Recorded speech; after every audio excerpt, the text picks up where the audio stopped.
we're going. I like the aggression. Dude, let me drop the green car. You can go tell all those guys up there they can suck it. What we're about to do is not a good idea. All good. What is he doing? You gotta be kidding me. Half the pack is flying apart. It's so nice to see you at the line. Oh, pack of cars come piling in as well. Go. Come in the light. Hello, come back on him. That was incredible. Dude, nobody better. Nobody. Hell yeah, guys. Wasn't late that time. What's up, everybody? Good to see you. Welcome to NWP, and thank you already for the super chats. We will read those at the super chat stage break. I appreciate the kindness and support. We all do. But guys, I don't think we can dilly-dally on this one. Daytona 500 just happened.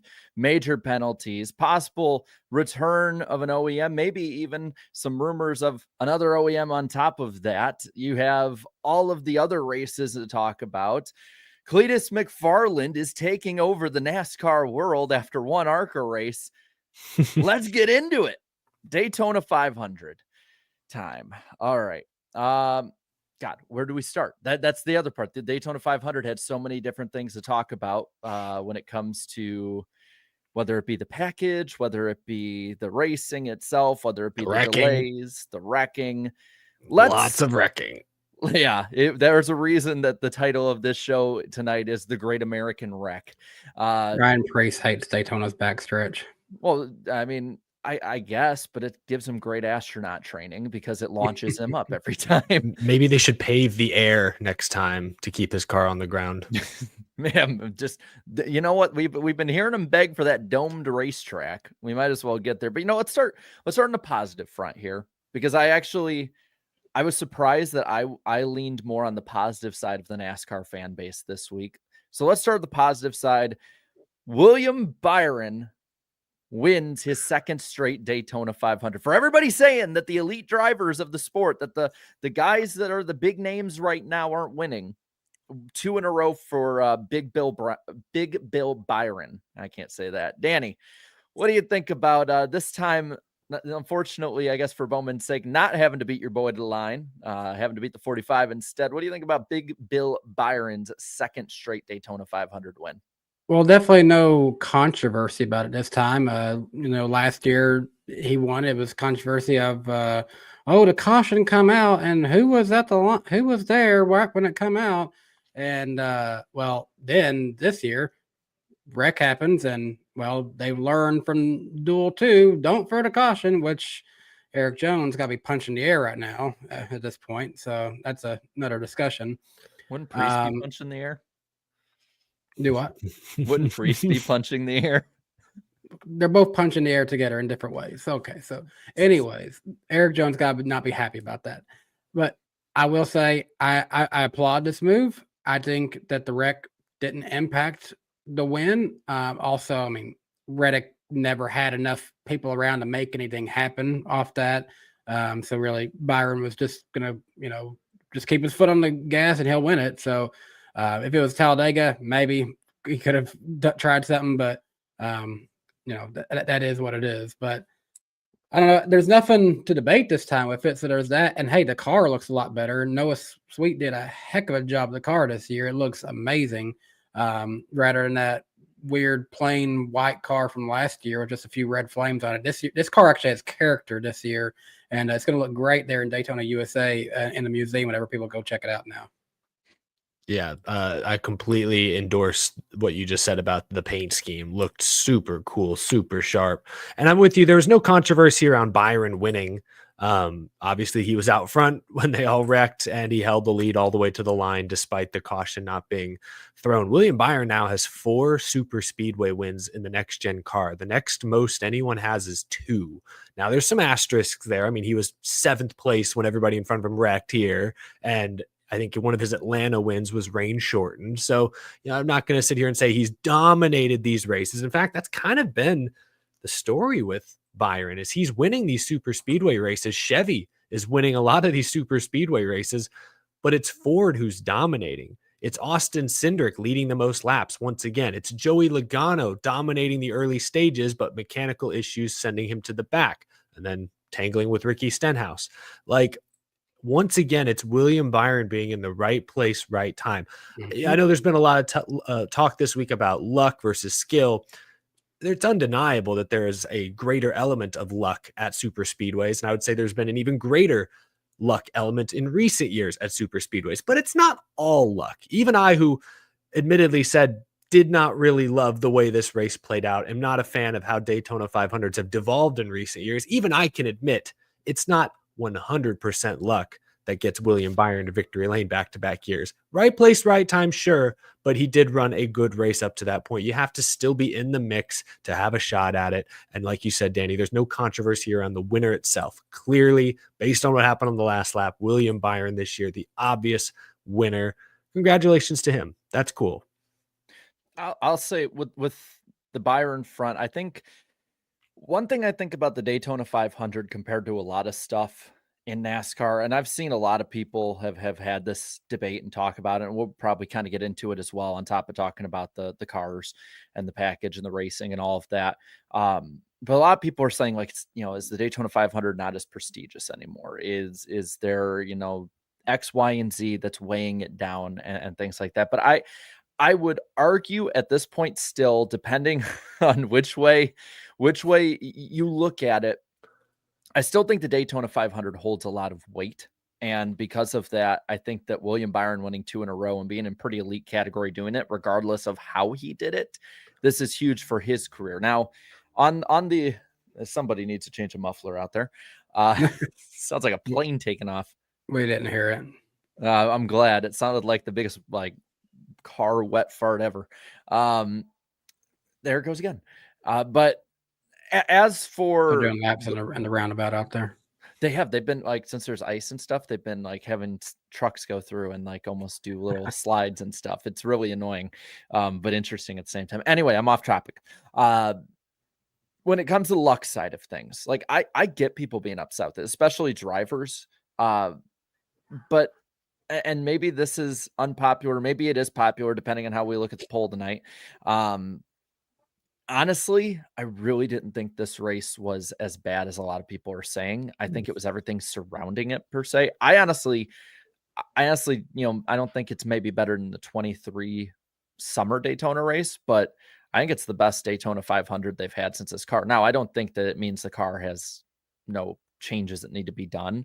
But people were like, it was only gridlock the whole time. Well, no, there were drivers who were able to make their way up through the pack. Ricky Stenhouse, Corey LaJoie, Joey Logano had the best car out there, and it was pretty clear at different points. It was harder than it would have been under other circumstances and packages. And for that reason, I do think there still needs to be a lot of work. I don't like the fuel saving as much, just because if I wanted to go and watch a bunch of cars be relatively slow, I'd go and watch the interstate, because there'd be at least more, there'd be more entertainment there watching somebody try and merge up into a lane or something.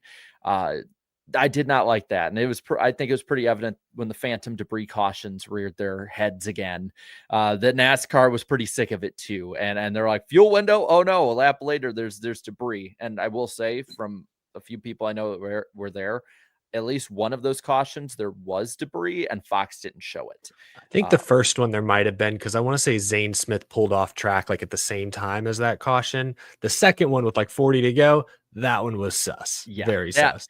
That one, I was like, yep, that is an entertainment caution if I've ever seen it. That is, their stage 3 caution. But I think the big problem at this point, and I think it all revolves around this, every conversation does when it comes to this, is drivers need to have versatility in these races. If you look back at the 2 packages that people love the most from Daytona and Talladega in the past, it is that Gen 4 package that was from about Talladega 2000 until the COT came around, and then the 2019 to 2021 Gen 6 package. And in each of those, there were wrecks, there were crapshoots at times, but the best drivers out there usually did compete for and win those races. Look how much Denny Hamlin won in the Gen 6, and they were able to make moves. People have been showing the Gen 4 ones with Junior versus Stewart in 04, Harvick coming up against Martin through the pack. The one I look at is the 2020 Daytona 500. Denny Hamlin's passing the last lap, and he still was able to mount a charge at the end of that race and pounce on the mistakes of the Ryans. So I think that's kind of like the denominator we're all looking for. Everyone has different things that they're kind of upset with. That I think is what everybody wants in some way or another. I think the bigger problem for me wasn't the racing itself. Well, let me put it this way. I think the problem for me was the final 15 laps. And I think that's where most people have the issue. Because I agree with you, Jared. I've seen comments from people saying, oh, it was 80% fuel mileage. That's just objectively wrong. Almost all of stage one, they were going for it because after the rain, it was a 40-lap window. They were racing hard in stage one. Stage two, yes, the first half of it, they were fuel saving. The final 30 or so laps, they were going hard. Realistically, it was maybe 70 laps of straight up fuel mileage racing out of 200. Do we remember when they used to go train for 120 laps at Daytona? Like I'd take 60 to 70 laps of fuel saving over the train that we used to see for years. So people who say this was all fuel mileage are just wrong, or they didn't watch the race. But the problem was the final 15 laps. And the reason it was a problem is because all race long, we had storylines developing. Team Penske was on top, clearly. Austin Cindric controlling the race. Before that, it was Joey Logano. We were watching Logano try to work his way back forward. And then on the final lap, you had Denny Hamlin make the move, a great move it seemed, to get even with Cindric. And with his teammate Briscoe behind him, he had to push to clear Cindric. It was a genius move by someone we all agree is probably the highest IQ super speedway racer in the field.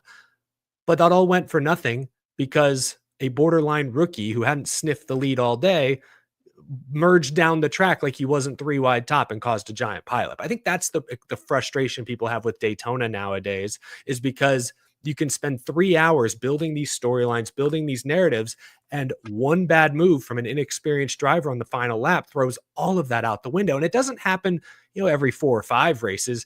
It happens almost every single Daytona 500 now. The last 6 Daytona 500s have finished with a last lap crash at the front of the field. 2022, granted, it happened like at the line, didn't really impact the finishing results, but still 5 of the last 6 Daytona 500s, let's say, have been impacted by the leaders crashing on the final lap. If you're going to watch a 3-hour race, Speed Week, we talk about this thing for 5 days, carefully crafting these cars, keeping them clean, getting them ready, only to wad it up in the final half a lap and see the entire complexion of the race change in the blink of an eye. I think that's the problem, is it just feels cheap. The finishing results don't feel earned because we didn't spend 3 hours talking about William Byron, Tyler Reddick, and Jimmy Johnson, but they finished 1, 2, 3 because somebody else flipped up. That's the problem I think people have with current super speedway racing. It's just too easy for a bump draft to go wrong. It's too easy for them all to crash in the closing laps and just throw the rest of the race out the window. Really, we'll talk about the other series coming up, but really every single one of the races this weekend was like that. ARCA was what it is. ARCA's ARCA. Yeah. ARCA actually had a clean finish, and then someone got just dumped Ilio on the cool down lap. But then the other series, it's funny you mentioned Denny Hamlin. I was feeling so much like I think Denny Hamlin's going to win this Daytona 500 again. I'm going to get my NWP pick right. Let's go. Yep. When I saw Bowman got shuffled out, he went up high trying to make a move. No one went with him. He went out. So I was like, okay, go Hamlin. I want my NWP pick to win.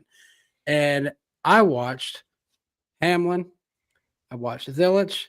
I watched Ben Rhodes all get dumped, contending for the win in the final laps. All the exact same way this weekend for my picks.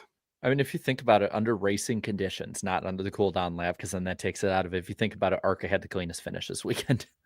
For the dirtiest race, they had the cleanest finish. Now, granted, it's because they ARCA braked like a good 75% of the field out. Yeah, most of the field's gone at that point. They couldn't survive the dente they were riding on this weekend. Yeah. And they still wrecked after the checkered. Was it Matt Weaver that said, like, I don't know what the dente is, but I won off the ride? He did say that. We've only had one NASCAR weekend. I'm already tired of the Ride to Dente commercial. They played it so much this weekend. Oh, man. 12 more weeks, man. 12 more weeks. Well, no, because they have the off week too with Easter. 13 more weeks, man. Well, so thank you for supporting NASCAR No Chili's. We appreciate it. Yes, we do. Even though the winner of the Chili's race admitted that he went to Waffle House afterwards. Well, I think Matt Weaver gave him a chance to redeem himself. He said he was gonna go to to like Chili's first and then go to Waffle House. I don't think he went to Chili's. He probably, And- he and- probably didn't. Let's be honest. Are you really like? Can you call yourself an American if you're not going to the awful waffle? Like, I don't mean, know. I get the Waffle House appeal. I just thought it was funny in a sport driven by corporate sponsorship. The blatant disregard for the title sponsor was amusing, frankly. So kind of getting back to talking though Yeah. about the clean finishes. Steven Stumpf put this out about a day or two ago. I think it's yesterday. And it was 2005 through 2025. And he said, if we define a clean Daytona 500 finish as finishing on lap 200, finishing under green, and not having a last lap crash, there have been 3 clean finishes in the last 21 seasons, 2008, 16, and 17. Now I would say take out the favoritism for the most popular driver here, because no matter what race it is, if Dale Jr. wins, if Jeff Gordon wins, drivers in that caliber, like if Kyle Larson won or Chase Elliott, like fans are generally going to love it. And I don't blame them. I love 2014's Daytona 500, even if I can say watching back on it, it wasn't as good as I remember it being.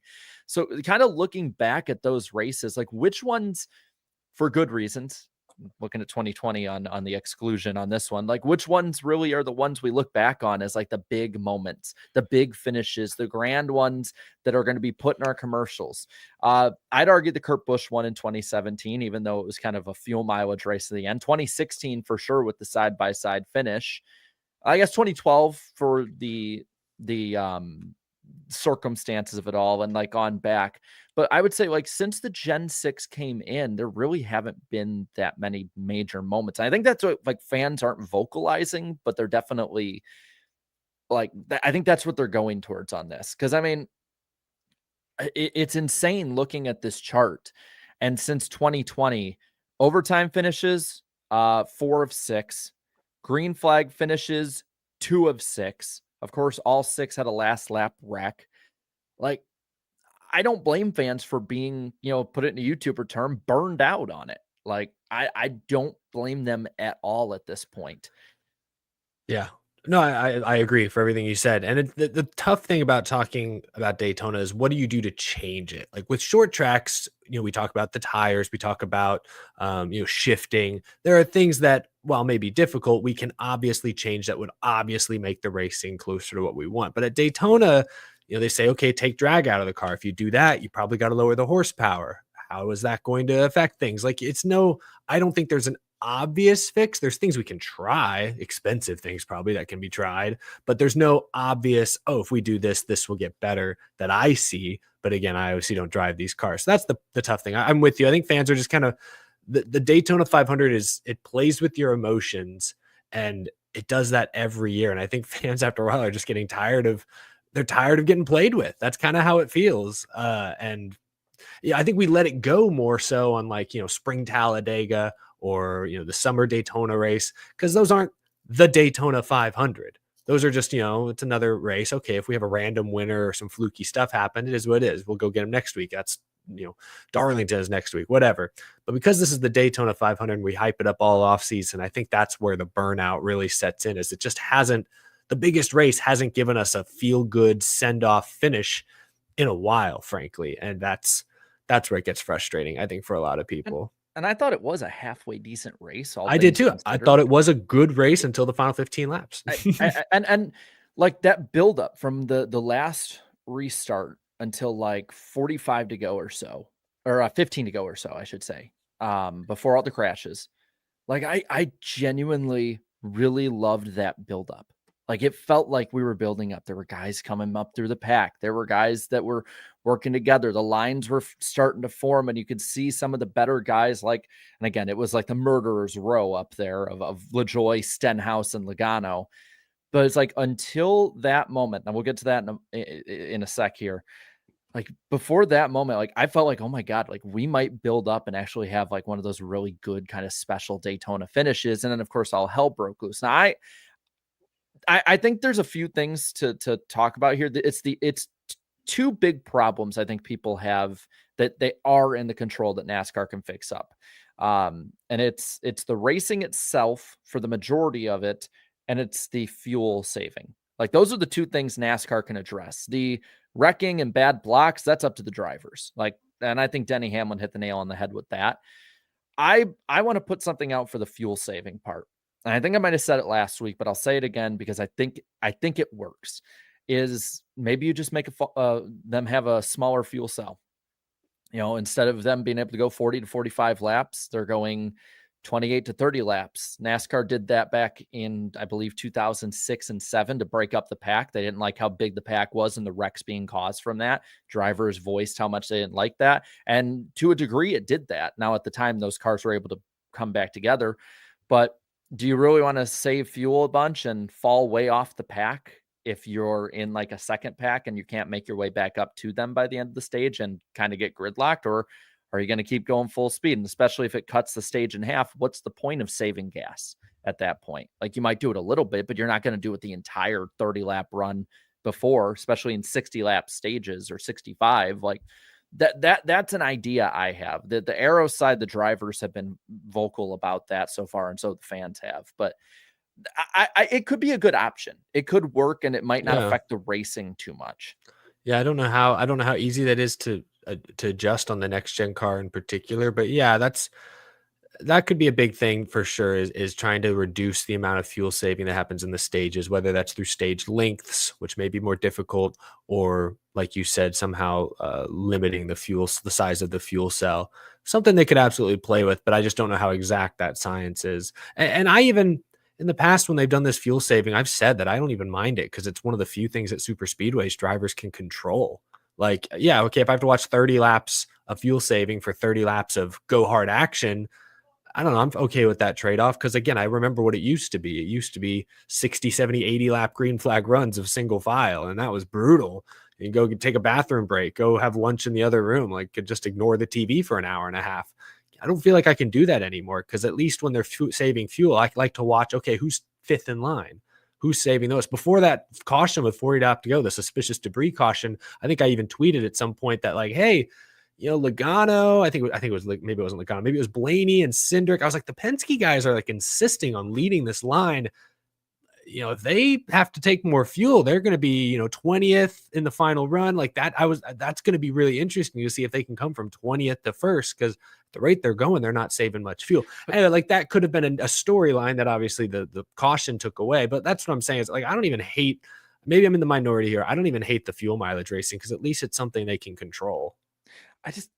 The Penske side of it, though, it's like I think they were the few guys that could actually control where they could go in the pack, though. They were that too. They were the strongest cars. Yeah, and which is why they just if they finished 1, 2, 3, they would have earned it. Well, I think like where I'm kind of thinking of it is like that's what I think what fans would want. And I think that's what drivers would want. And if they're the only ones that are able to do that, like yeah, it's cool seeing them come up through the pack and make their way back up in a comeback. But like I think if you can put that kind of control into the hands of like most of the good handling cars in the pack and a lot of them, I think that'd be better. It's stuff. The cars are so close now is that there's not much room either way unless you're somebody like a Joey Logano or a Denny Hamlin, who are some of the best plate guys ever. I'm still going to call plate if I every now and then.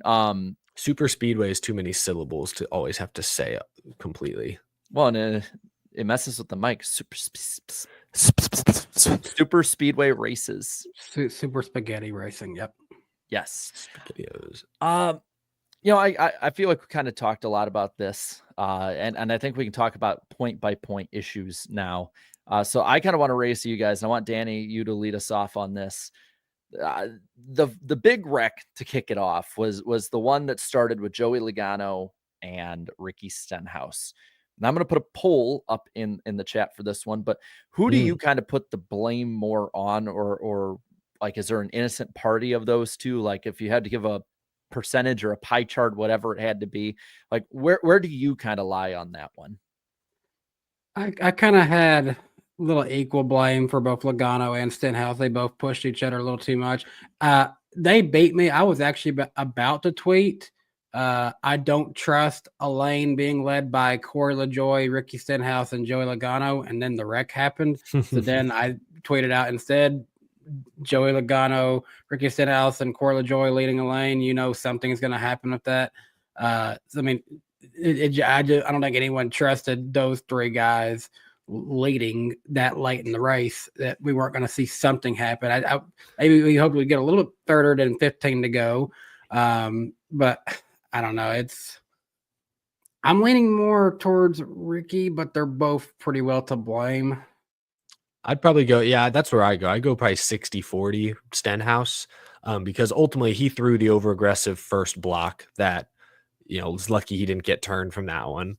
But after he threw that block, Logano, I feel, was just angry and was trying to push the issue. And I think Joey, there was going to be a light stack up potentially, but Logano, I think, had room to kind of let Stenhouse in, let him catch it, rebuild momentum. Instead, he tried to force it 4 wide, and it's like, whoa, Joey, whoa, hold on. And then, Stenhouse still wasn't really picking the lane. So that's why I'd go 60% or so Stenhouse, but Joey, not blameless. I mean, these are two extremely talented super speedway racers. They've won a lot of races at these types of tracks, but they're also very aggressive, and that bit him in this case. It was fire meeting fire at the end of this one.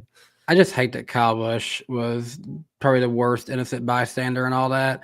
I mean, yeah. Kyle was looking like he was going to be right where he needed to be once again and, have a chance, and then just, no place for him to go there.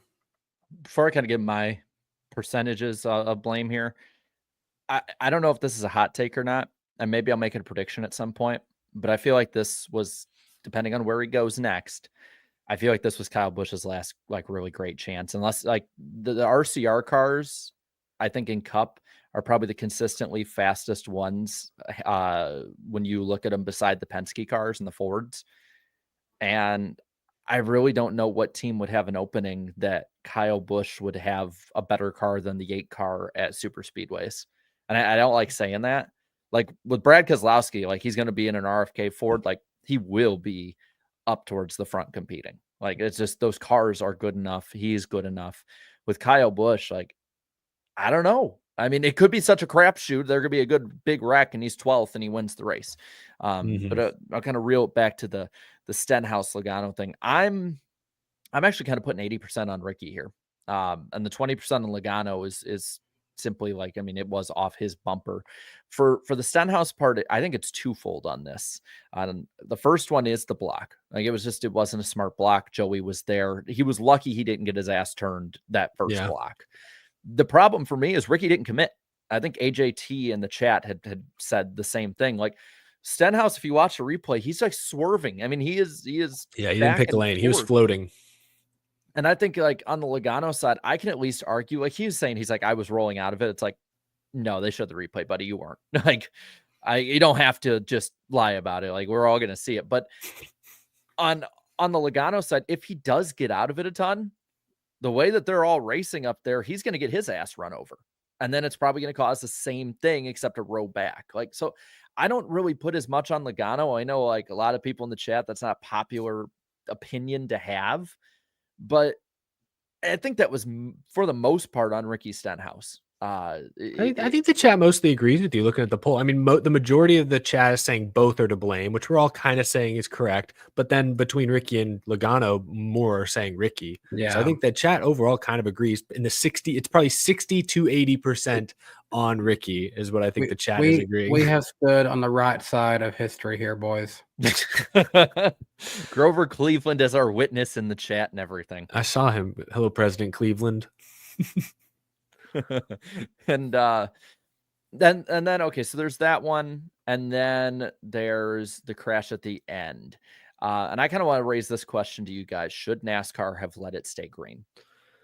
No, they should not have. And I'm not saying that because I hate green flag finishes or I think it's wrong to race back to line. I'm saying because of past precedent, they never let them race back to the green under that kind of they haven't done that in years.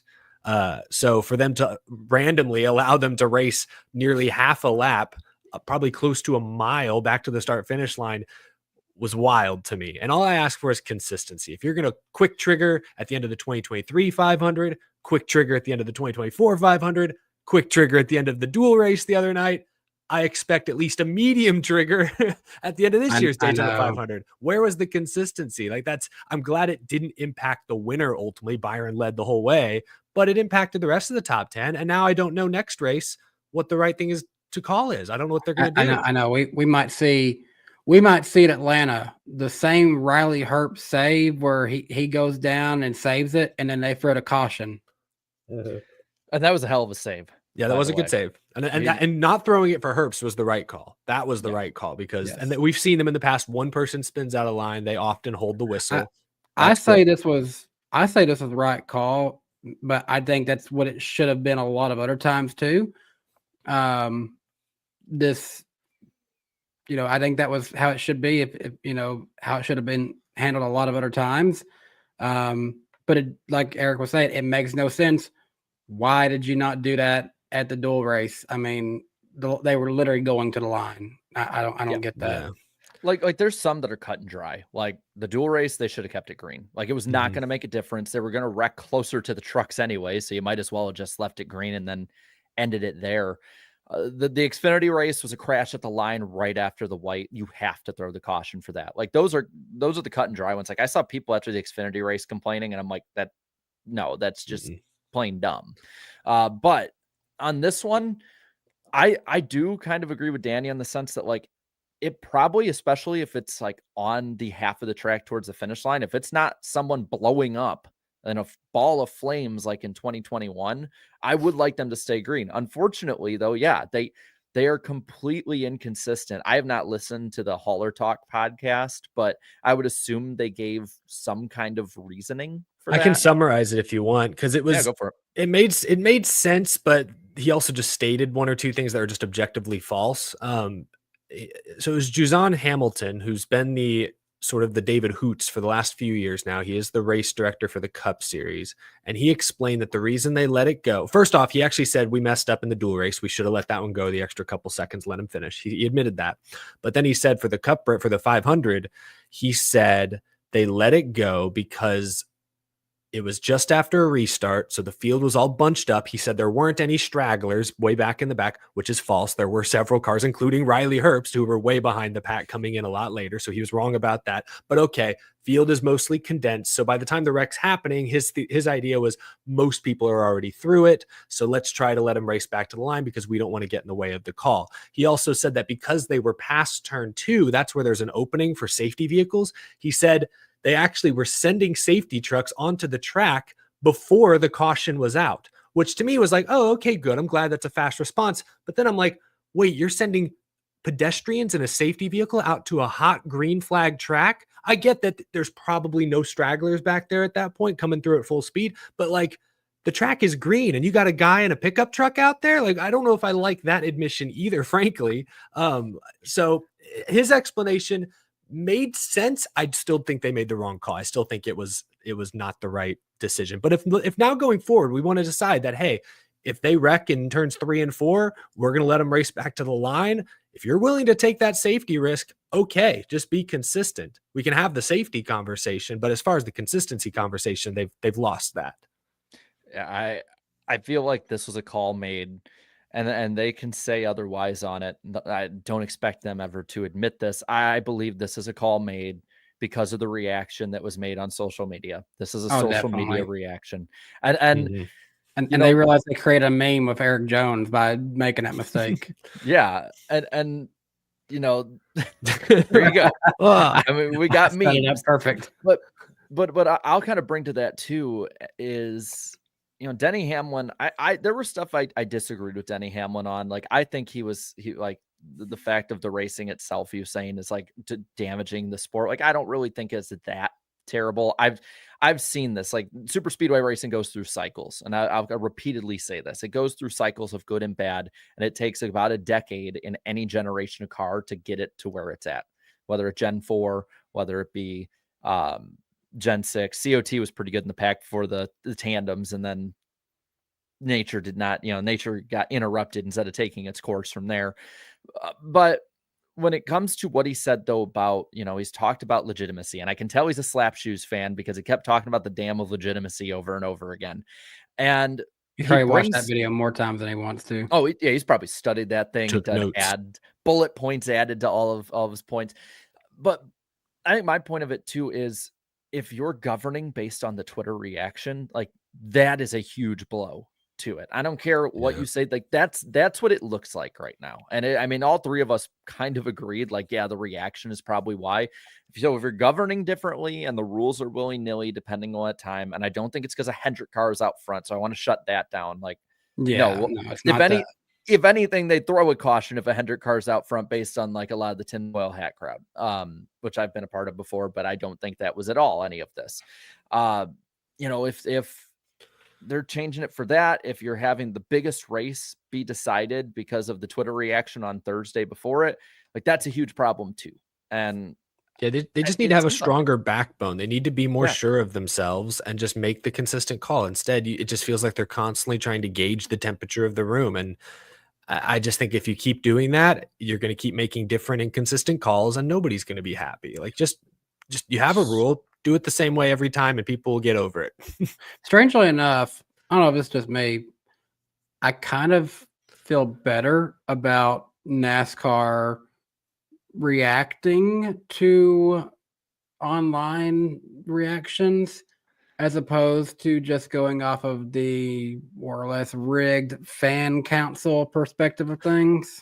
I mean, that is a good point. It's obvious that NASCAR listens to at least social media fans. People say they don't. They obviously do, even if they don't always agree with your take. Like, the problem with that, though, is that social media is so willy-nilly. It's whichever way the wind blows. I mean, you will get like if it was different drivers out there, people are going to be saying different things about it and stuff like that. And that's where I'm like, this is where NASCAR is missing, a Jim Hunter, a Mike Helton, a John Darby, like old heads that like, you might not like what they say, but damn it, you're going to listen to what I say because in their words, this sport has gone along without you and it will go on a long time without you after. And it was a my way or the highway where it's like, I get it's nice in different aspects to have like the collaboration and kumbaya and all that stuff. Like, but nobody's ever going to be happy with it. So somebody has to put their foot down. And now we're on like the total other end of it where like they weren't throwing the caution and we were upset. And then now they were throwing it too much and we were upset. And now we're all the way back on the other side of that pendulum. And when you're governing by a pendulum of opinion, it's just like, at some point, as much as it'll piss us off, they probably just need to take a hard line stand one way or another, and we'll just judge it like we're doing right now. That's all I'm asking for. If they want to decide going forward, hey, if they reckon turn 4 or on the front stretch, we're going to leave it green, I'm cool with that. Unless the guy's airborne, I'm cool with that. Just officiate it the same way every time. If they want to say, nope, we're going to quick trigger for safety reasons, I'm fine with that too. Just be consistent. That's all we ask. You know what would have been a very controversial thing had Reddick been actually close to somehow making a pass on Byron after they got through, and then they just throw a caution right when he's about to get there. That would have been that would have been like worse even than when they like waited until Kligerman got to the line to throw the caution at the Roval last year. Like just teased him just like that, 3 feet before the line. Well, you kind of talked about if a car was going airborne. I think we talked about it a little bit before. But the Priest flip again, this man, a lot of people were calling him like different, drivers' names from the past. I think it's Elliott Sadler. I mean, it's just like this era's Elliott Sadler, the way he finds ways to get in hard wrecks or giant ass flips. And or he's the modern Ryan Newman, Ryan Newman, Ryan Priest. Hello. Yeah. I saw there was a dude on Reddit who said, I'm sorry to either Ryan Priest or Ryan Blaney. Every race I've been to has seen a Ryan flip, and it was like Ryan Newman twice and like Ryan Blaney or something like that, or Ryan Priest a few times or something. But I think kind of go into this, and I know that a lot of people have strong opinions on this too. The flipping, it just keeps going. We're in year 4 and we're still having cars flip. And the thing that was different to me about this one is you could tell based on the way that the air was hitting at both sides, like that car wanted to go back down on the ground. Like it did. And then the arrow just kind of caught it at a certain point, whether it was like in the wheel well or that flat bottom. We've, talked about all of that. And then I think he had a harder tumble this time than he actually did in the one in 23. He pulled a lot of G's in 23. But as far as the impact, it was definitely probably a little bit worse going into the wall like that this year. And like landing harder as well. We've heard drivers, complain about that. That's a rattling feeling. And 23, it was just such a fast acceleration of the actual barrel rolls of the G's he was pulling. That's what messed up his eyes the way it did. This was truly like he felt the impact that time. Yeah. It was bad. It was bad. And yeah, and as far as what do we do? He said it hurt more this one than it did the last time. Yes, and I would take his word for it. Absolutely, it's amazing that he's walked away from both of these crashes so close apart. But yeah, he said then that like we know what needs to be fixed. He didn't elaborate, but I think everyone kind of assumed he's like, oh, does he mean like the flat underwing? Does he mean like, I don't know, just super speedway racing in general? We should get rid of it all. Like what? I don't know what he really means. We're not smart enough, I think, on this show to know what needs to be changed on the cars. That, they might add another roof fin. They might do this, that, or the other. I definitely think the underbody is going to get the most scrutiny from what I've seen smarter people discuss, at least on social media. But I don't know if that's a realistic fix for this year. Because you take that off, what else changes on the car? I don't know. It's the easiest thing to blame, just like when Brad Keselowski flipped at Atlanta Motor Speedway, a track we hadn't seen blowovers happen before. When that happened, everyone said, okay, wings got to go. We've seen enough. And now, ironically enough, Brad Keselowski's driver flips again. And we're saying, okay, do we need to ditch the flat car? If you grab a die cast of a new car, it ain't flat just because it's a toy car. That's how it actually is now. Yeah, because it's like, look at the bottom of a 2012 one, and it's pretty much how it was there. It's a whole lot harder for air to pass through and pick that up when it's got all those ridges in it. Well, and I get the argument that a lot of people make of like, hey, like you can't beat physics. I'm like, yeah, but you can mitigate some of it, and you can mitigate the aerodynamic side of it a little bit. I think that this, to a degree, I think it needs to be addressed personally, just because like the amount is higher than in the years past, and we have seen big changes before, whether it be the underbody, the diffuser, whether it be more roof fins, whatever it might be. But I think it kind of this, I don't know, conversation. I think it goes kind of hand in hand too with the package itself. Like I was surprised that they really didn't change anything with the package this year. And I kind of think it's like at this point, like we just really need to have some sort of testing, at least for Daytona. As much as people are like, oh, it's super speedway racing, it's just entertainment racing, it's not, whatever. Super speedway racing and the short track road course racing, for the most part, have suffered the most under this car. The only difference super speedway racing has is it's our biggest races. I mean, people don't want to hear it, but Daytona 500, the 400 at the end of the summer, Talladega, especially in the spring, and now the Atlanta races, those are our biggest draws rating wise. They're put on the big Fox and NBC networks for the most part. And your biggest race, the Daytona 500, you're basically putting up to, well, like if we can get something out of it this year rather than just better racing overall, you want that better racing in your biggest race so that you can have that momentum. If there was constant problems for 5 straight years of the Indy 500, I feel like IndyCar would make a change. Like I feel like they would, because that's their biggest race and they need to do something about that. And I don't understand why NASCAR has sort of just been so ho-hum about it. Like, yeah, I think it's because, the 3-wide fuel saving looks good on TV. It's eye candy. And the flips, I mean, they keep walking away from him. I mean, that's probably, I'm just saying that's probably, I'm sure it's in their head. Like, first and foremost, it was clear, got to fix the short tracks. And it's taken until the last 6 months, but finally working with Goodyear, I think they have made real progress on the short tracks. Okay, good. We can almost check that box. I think now you start to look at super speedways, and I just think it might take some time. I'll bet they are considering changes, especially in the wake of the Priest flip now. But, will those changes make a difference? Who knows? Yeah, I am kind of with you. I'm a little surprised they didn't make any notable changes going into this year. But again, I feel more their focus was on short tracks at the end of last season and tires and stuff. So that eventually they'll get around to it. Couple things and people I want to shout out really quick for good and bad reasons. First off, a lot of people in the chat have talked about it. Jimmy Johnson. Can we get some 84s and 48s in the chat? Yeah, definitely. Go for it. And I'm going to end that poll. I didn't realize I still had it rolling. Yeah, as we're at 748 watching right now. Appreciate it, everybody. Yeah, I mean, it's good to see Jimmy up front, even if it's avoiding a wreck. Yeah, I like the big line of the night was Unk still got it. Third place is third place. I mean, it don't matter Well, how and you get there. that the 600 coming up, that might be his last start. So it's like, enjoy it. Even if it's a super speedway and it's avoiding a wreck and you were 15th floor, like who cares? If you're driving, like we all, I think have seen it when our drivers it's clear they're cooked and it sucks. And then they Yeah. have a good run.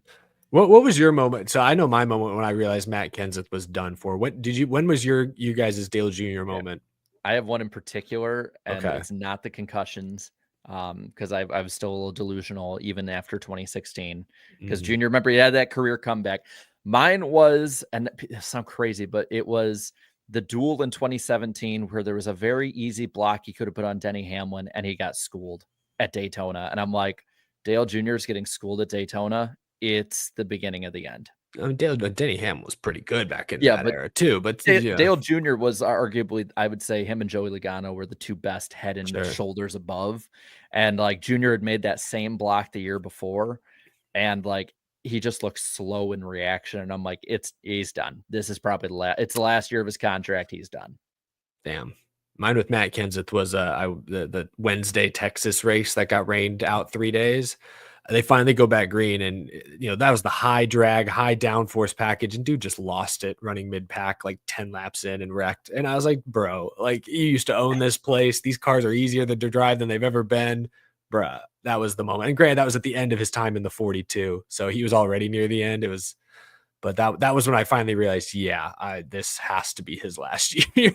I don't think I really recall like when I realized like the end was coming, because I think 2017, like I went to the Food City 500 and was like, oh yeah, we're watching Junior, yeah. And then the next day it's like, yeah, he's retiring. It's like, oh, I don't know how many more chances I could see him now after that. It's kind of sad. And I started thinking, I was like, no, I don't want his last win to be that rain out race at Phoenix a couple years ago. It was, but I didn't want it to be. And remember what he said? Remember he said, thankfully he won. He won an Xfinity race at Richmond. So that was like, okay, good. He did do that. Was that technically his only win as an owner driver with Junior Motorsports? I'd have to think back because it's been I so feel long like it as was race, because but he didn't like own it. the car. He won within 2010. I don't recall him winning any others during that time period. No, I can't think of it off the top of my head, but I'll be completely honest. Like when I'm on the spot, it's tough. But you kind of bringing up Junior though, kind of leads me to the next one I want to shout out. Junior's team, JRM, Justin Allgaier with a 9th place finish, survived up there.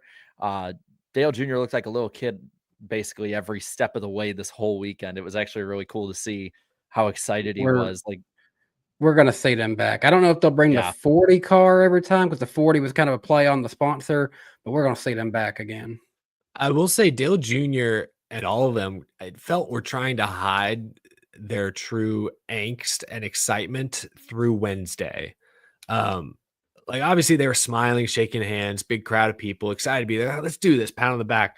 But when they didn't qualify when they didn't qualify on speed, you just kind of felt like they were like, okay, shoot, like they were bothered by it, but they did not want to show everyone how bothered by that they were. They put their heads down, went to work. It was when they crossed the line in their dual race and locked in. Because even though I think Castro Neves and Truex or whoever the other guy, even though some of their competitors wrecked in their dual race, JJ Yaley once again put up a fight. It was down to the wire. And so it was that moment I noticed Thursday night, the moment they crossed the line, that was when it was like the relief set in. And from that moment on, they were loving it. Every moment they were just, at that point, they were playing with house money, I guess, as the saying goes. I think that if, I don't know if they'll do another one this year. I venture to think that after all that happened, the publicity, Chris Stapleton, all of that, like I think there's a much better chance now. Like if they're going to do it somewhere though, like, I don't think it should be a super speedway. Like I think they should get a real gauge, especially if they're the ones fielding it, not with a bunch of Hendrick help either. I think I know where they're going to go. Where do you think? I think Food City 500 is where we see them next, because that's a track where Justin Allgaier won his very first Xfinity Series race at track. Dale Jr. loves Bristol. It'd be a great one to get out on a short track and see what can they build for something like that. I think that'd be an interesting one. I just don't know I would about love the to see it. turnaround. I'd love to see it. I don't But think to be fair, they probably made enough money off that entry to do it if they wanted to. Plus, they It's could get just- sponsored, no problem. I don't think it would know. need to be a big I feel like it's them racing again this year is heavily sponsor dependent. And so that just makes me think, okay, a sponsored one, a big race like Talladega or the 600 or a big market like Texas or Las Vegas. So that's why I think like if they do it again this year, it'll be a big race. It's not going to be like a Martinsville. I mean, maybe it would because it's just up the road. It's easy to get to. I don't know, but I would think it'd be like a big market. Chicago. What if they show up for a street race? I don't know. My question too is like a lot of the big races now have more than 40 cars or up to 40 cars try and Chicago jump in. does. The others probably don't, but Chicago maybe would be tough. There were a couple at the end of last year that had full fields. Like surprised even the finale did. Maybe one of the Talladegas could, but I think I don't think they'd have a tough time most places. But my question is again, is it Hendrick that's a major help, or are they doing it on their own? Do they want to see where they stack up if they make it or not? That's a huge investment. And he even said it's like, I want to do this, but like it has to be a safe bet. Like I almost think he'd go somewhere that it's going to have only a 37 or 36 car field. He's insured he's going to be in, and go from there. And then from there, I'm assuming they'll probably have Allgaier back because they don't want to commit to a driver until the time is right.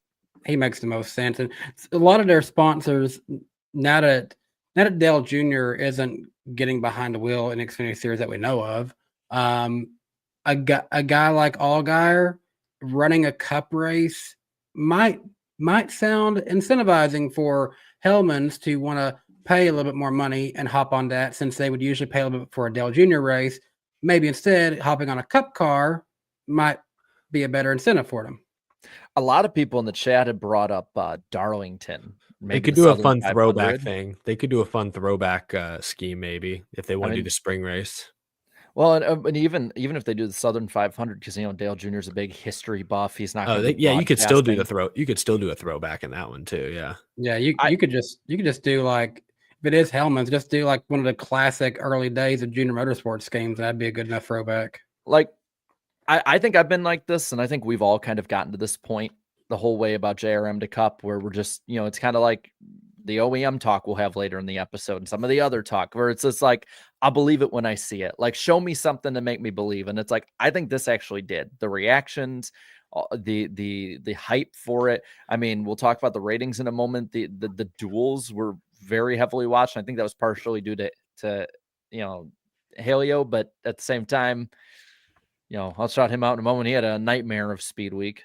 Yeah, well, I was going to say last thing on Junior. He did say, granted, this is just after the checkered flag. He said that this weekend was about proving to himself that he actually wants to go cup racing, not just, doing it because people expect him to. And he said after this experience, he's like, no, I want to be here. This kind of confirmed that. So I think I just don't know if he wants to be there full time or just like here and there.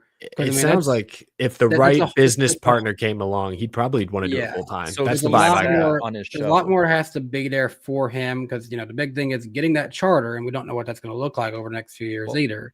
But that's got to be the biggest thing here. And I also imagine you got to have the right driver who's going to be worth building that around. Because Justin Allgaier at this stage in his career, it didn't work out in Cup. I think he's better off in the Xfinity Series. I don't think it makes sense for him to be a full-time Cup driver anymore. So things have all got to make sense in a lot of aspects. Well, so he said on his show about this, and then we can move on after this. He said on his show that he's even okay only owning 20 to 40% of the charter, having people come in like an ownership group, because like, let's just own it the way that an NFL team is owned or a basketball team or something like that. So if it's 40 mil and he's looking at like, let's just say a quarter. I mean, if he only has to put 10 million in it, I say only has to put 10 million in, but an investor group or an ownership group together, like if a Chris Stapleton wants to jump on with or whoever, that might actually work. And especially if the value of the charters does go down, depending on, if there's not as many buyers too, he might just wait out the market to have a dip. And then if you're only having to do a quarter or a third of a $25 million investment, like, That might be what he's waiting for, because I feel like they're going to come back again at some point. I think that the biggest thing is they need to go somewhere that's not a super speedway, get a gauge of themselves. I like the idea of Bristol, but I could also say Charlotte Coke 600. Yeah, somewhere close. Allgaier was 13th last year in Larson's car in that race. Is there anything against them doing the All-Star Open? I wouldn't think so. I mean, unless it's only charter I didn't know they teams. had to be a full-time entry to still show up for that or not. You but might have to be a chartered team for that, Which is but I don't know. stupid as hell to me. Like, Yeah, I don't know. I actually don't know the rule. the race doesn't matter at the end of the day until somebody that's actually worthwhile comes in and wants it. But kind of moving to the other highlight or low light, Elio's disastrous weekend where he got involved in a wreck in every single race he was in. Multiple sometimes. I saw a lot of like the IndyCar crowd being like, he's being disrespected by NASCAR fans. And it's like most of the NASCAR fans I saw, like I guarantee there were some that were being assholes about it, but most of them I saw were like, damn, he got collected in 4 accidents this week. That's horrible. I think most people embraced him and were happy he was here. And yeah, with anyone with eyes could see that. I was happy to see him here. I was just sad to see how his weekend went. Yeah, I mean, I don't think he literally had were his fault. Basically the exact same wreck in every race, dual ARCA Cup, just a turn up to the wall basically every time. Yeah, I don't think a single one of the wrecks, he was involved in at least 5 wrecks that I know of. I don't think a single one of them was like started by him, that it was like, oh, push gone wrong, or oh, he turned down and blocked somebody. Like, no, he was just wrong place, wrong time 5 times in a row. And he still walks out of here with a top 5 finish in the ARCA race. So like at the end of the day, I mean, it was great to have him here. It sounds like he's super speedwayed out though. And if he ever comes back, it'll be a road course, which I would love to see. I hope he does a road course race. I think that'd be great. I saw both Scott Dixon and Joseph Newgarden in the garage this weekend.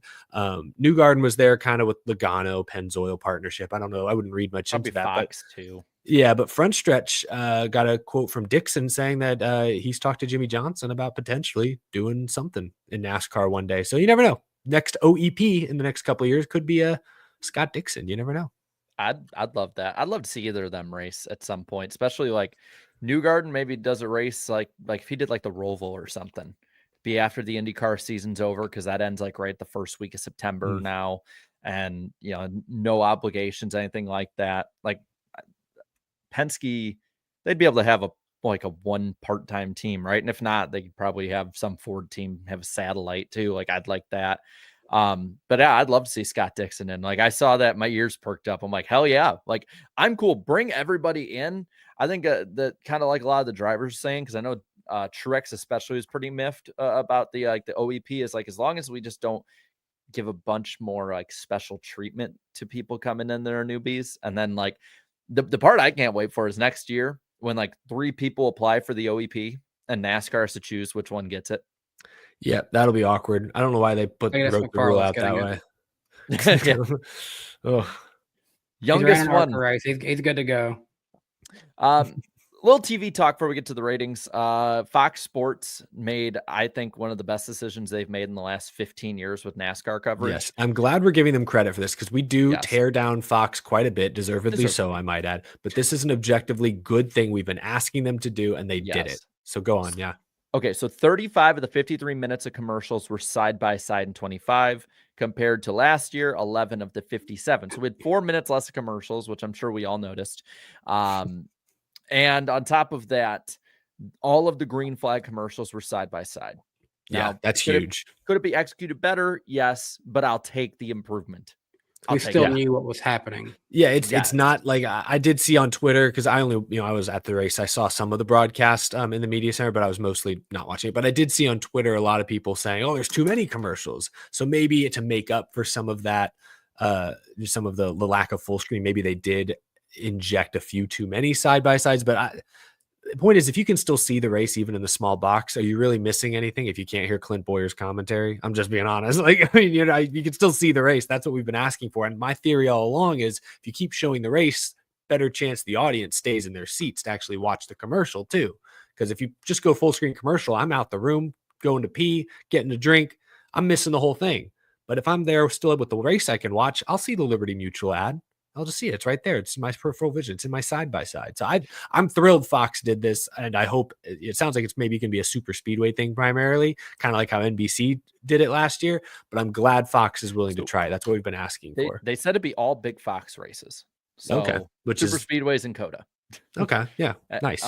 Which I'm cool with. And then they did say there'll be less full screen commercials on FS1. I'm wondering if this was something, because you saw NBC experimenting with it. And at the end of last year, NBC, CW, all them like sort of got a jump start on the contract. I'm wondering if this was written in and it's going to be like a thing moving forward. Like at this point, to me, with the commercial side of things, at least, the ball's in your court, Prime, Turner, and NBC. And to a lot of people who I'm surprised there are a lot of Fox bootlickers out there who just like they can do no wrong. And you're just one of them, these youngins that doesn't understand. I've been watching the sport for 60 years and commercials have always been there. There you go. We changed it. Our complaining worked. Our bullying worked. At least on that regard. Now it wouldn't be us bullying talking is about only Fox. okay to big brands. Yes, you punch up, not down. Now, of course, it wouldn't be a Fox segment on this show if we didn't talk about some of the other things, lower series, because I think CW had a pretty damn good opening, all things considered. They got a great commentary team. Yeah, I don't know about the the local disputes with different regions, different networks. The streaming app not being live is ridiculous. Yes. There's some stuff to trash CW for that I would love to see. Some places didn't get it. Yeah, that's what I mean. Who is getting it? The product they're getting, that is good. Yes, that's what I was going to say. It was Kligerman, Alexander, and McMurray were excellent. We figured they would be. If that was their first race together, I'm excited to see what they look like 10, 15 races in because they sounded so natural and just Adam really. Alexander doesn't try to push anything too much. I feel he is, he's got a different way of his calling compared to some of the other people, but that can be a good thing. And he also lets the others input where they have better experience. And those guys also are really well experienced. You have a Daytona 500 winning driver, a Brickyard 400 winning driver. You have Parker Kligerman. Yeah, he's not won a whole lot in his career, but he's done a lot in his career. He's been in the sport longer than you may realize. He's fresh out of the seat. And he is somebody who, yes, he'll be commentating, but he'll also be out there racing in a truck race still. He's getting right in there with the drivers we have today. The moment that I was in the media center for and heard/saw that like won me over immediately was when Austin Hill first started there. You first started seeing like drops on his in-car camera, and they were quick to play radio that, hey, there's something maybe going wrong with Austin Hill's car. And then Kligerman and McMurray were able to kind of explain, oh, here's where that, where that oil might be coming from, blah, blah, blah. And then I forget, I don't think it was Carla Gebhardt. I think it might've been the other pit road reporter did a great job. Also then it was the way they communicated about the Austin Hill mechanical failure laps before he actually went to the garage was something that Fox would not have done. Like Fox would have not reported. Maybe they would have reported on a radio communication, but then they would not have mentioned it until Hill was pulling into the garage. Then they would have said, oh, Josh Sims, can you get on that? Why is he in the garage? And so that's where I want to give CW credit. They called that and explained it as it was happening, not after it had already happened. Like it felt natural and it felt like a modern broadcast, which is like for, I think racing fans, it's really all at this point, like the bar's a bit low. Like if we can just get a broadcast that doesn't feel like it's from 2001, we'll take it. And to me, like the only problem I have with CW is you got to get it everywhere. If CW really wants to be a real competitor in the sports space against CBS, NBC, and Fox, you got to get on the same page. It can't be this, local affiliates crap that is keeping thousands of race fans from watching. That's my only gripe with them. If they can fix that, I'm all good. Or at least let you stream on the app from wherever you are. Like I don't understand why that's blacked out. That seems weird. Going back to the on-screen product again, something that I love what CW did at the start of the race, you don't see the comic book superheroes. You see a graphic at the bottom tastefully of 8 different things showing you what paint scheme these drivers are in, so you know what car to look out for. It looked like one of David Land's Indy 500 video edits. Yeah. It was very, very impressive. A little bit, yeah. It was very nice, very tasteful. Kind of reminds me of what we used to see back in the early 2000s when they would show just a picture of a driver and a little 3D thing showing the car kind of zigzagging a little bit or whatever, however they used to do it. But you would see what car to watch out for. Hopefully they can update that throughout the season. Like if a driver is in a different paint scheme, don't just show the paint scheme he ran at in Daytona, show them in this week's paint scheme. I know it's going to take a little bit of extra work to communicate with teams and all, but it would be nice just to realize, oh, hey, Brandon Jones is in the Menards car, but it's got the Tide orange on the front this week or something like that. It'd be nice to see that little just subtle detail each week, just continue to show me what car are they in, just things like that. It's the little things that, they kind of overcomplicated on the other networks for the last few years. Well, and the last thing, we'll kind of shift over to ratings and the poll and everything after this is that I like, and I'm very positive about for the future is this wasn't CW Productions. This was NASCAR Productions. They're doing what IndyCar is doing with Fox. And from the sounds of it, it should be a pretty good broadcast on the IndyCar side. It means it's cheaper, which might mean down the line, if they get this, if this is the start and they can build on this, come next rating or TV negotiations, maybe instead of we have to just go for the money with the Fox side, like you can just say, hey, Fox, you don't have to do any of the production work. Let your people show up, hopefully not remotely, and we'll do all the grunt work. You just got to stream it to your channel. And at that point, then you might not even have to charge as much money, or you might, have it be cheaper for Fox to put it on the main network, for NBC to put it on the main network. You might not have to have as many cable races, depending on where streaming goes. We'll see with all that. Like, that's where my positive thinking is with it, is like 2032 is depending on what happens in 2025, 6 and 7 with these kind of broadcasts. This is the guinea pig. And if fans like it, then I'm happy with that too. Because whatever gets it in front of more eyeballs without it sacrificing stuff for the sport, I'll take. Kind of sticking with the TV side, we'll go with the ratings, and it's a big ratings dump. We're going to start from Thursday and move our way, or we'll at least move our way up the series. While you're doing that, my dog's been scratching at the door. I need to go see what he needs. Cosmo, what are you doing? Well, while he does that, first off, we'll go Daytona 500 qualifying was up 12% from last year, 921K viewers on Wednesday night. Y'all remember that. You came and watched us right after that. The duels had 1.836 million viewers, up 12% as well year over year. Best viewership for the duels since 2018. Danny, since that night we started on this show, that's the best that the duels have done since then. We'll go at in order of the series here now. ARCA scored 1.16 million viewers on Big Fox, the most watched ARCA race since 2013. I'm giving this an asterisk because it's on Big Fox. It should get 1 million viewers if it's on Big Fox. I'm happy that there's at least that, which means it outpulled the truck race, which was down 4% year over year, the only race down all week, at 1.01 million viewers. A little more with the Xfinity series here, 1.8 million viewers on the CW, highest opening race since 2020, and most watched Xfinity race since 2022 at Talladega. So huge win, especially with all the problems they've had. I honestly think if they were able to get it to every area around the country, they could have hit the 2 million mark, which would have been amazing for the Xfinity series. And then the Daytona 500. Unfortunately, rain is just, it just won't go away. We got 6.761 million viewers, so up 13% from last year's Monday race. Race peaked at just under 8 million viewers at the green. And based on what Adam Stern tweeted, it looked like it was trending to be somewhere between 8.5 and 9 million viewers on average before the rain. So around 2022's number. Not terrible, not great.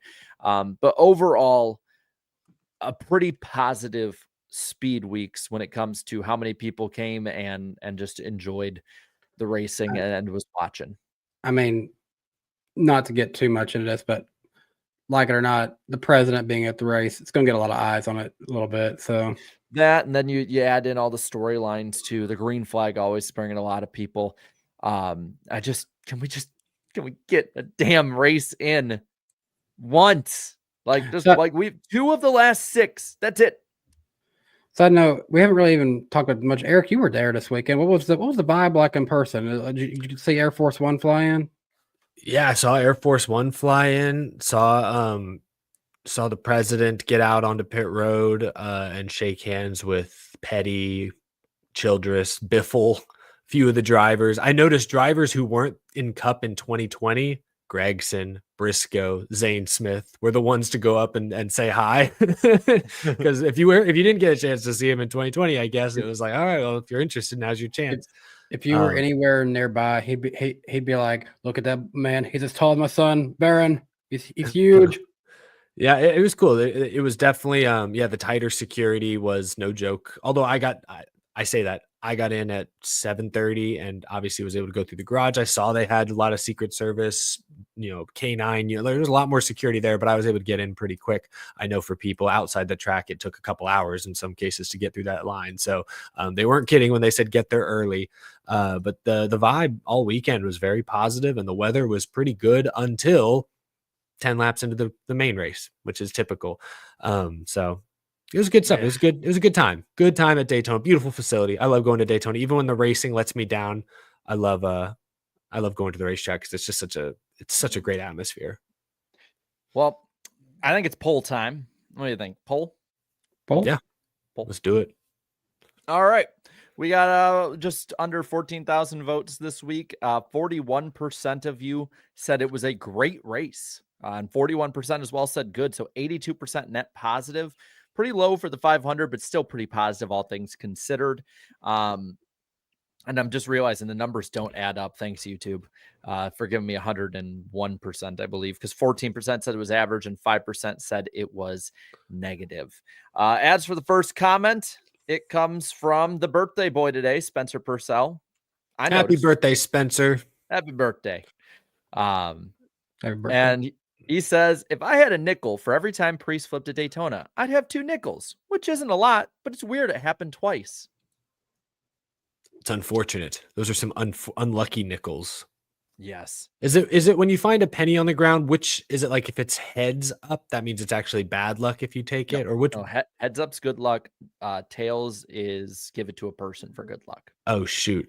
I thought it was the other way around all this time. No wonder I've had such misfortune. Wait, I legit thought it was tails was good. You gave Priest the tails penny, or you didn't give you? I don't know. I'm just saying when I find pennies on the ground, if it has tails up, I'm like, hell yeah, I'm taking that. That's good luck. I didn't realize that was the opposite, and now I'm screwed. Now I need to watch myself. Well, let's see some positive and gutter comments here. Let's start with the positive ones. John Jones also says Ryan Preece might as well get a Southwest Airlines sponsorship at this point since he always goes flying. Southwest car would actually look really nice, honestly. Yeah, it would. NASCAR Jack here says NASCAR saw all the hate from the way the duels ended or Duel 2 ended and said, here, damn. Yeah, they went really far the other direction. Ross Crash Stain says RFK didn't build a submarine. They built an ICBM. Big Bacon says the curse of the phantom debris has reappeared. Jeff in North Carolina says plate racing is a stupid form of racing. That was not positive, but not negative enough to be in the gutter. Horse Crazy Viking says one hell of a save from Herbst. Yes. And don't forget Denny Hamlin's save in stage 1 was, I would say, equally impressive. Couple of really, they're both really good, both very impressive. And then Snappy here says, I hate what the Daytona 500 has become. It's about missing the wreck and luck, no skill involved. I mean, yeah, I wouldn't be quite that heavy-handed, but yes, I agree with 85% of that statement. Well, not the gutter time. Nostalgic 2 Punk Craver, I think that's the name I wrote down, says the only downside is Denny didn't win. That's in the gutter. And people downvoted it. Yep. Makes sense. Well, I agree after my pick. Danny downvoted it. JQ's98 says first. I don't get the hate for people that put first. Like I usually put something like, fastest Xfinity internet or some NASCAR term in there for it because I think it's cool. Have either of y'all ever been first, like legitimately on like a fairly big YouTuber's video? Because I don't think I ever have. Not that I've ever trying to, but like it's never timed out. I didn't type it, but I got into a Ryan Hall video this past weekend and it had 2 views and I was like, damn, never gotten here this early. 3 for Dale.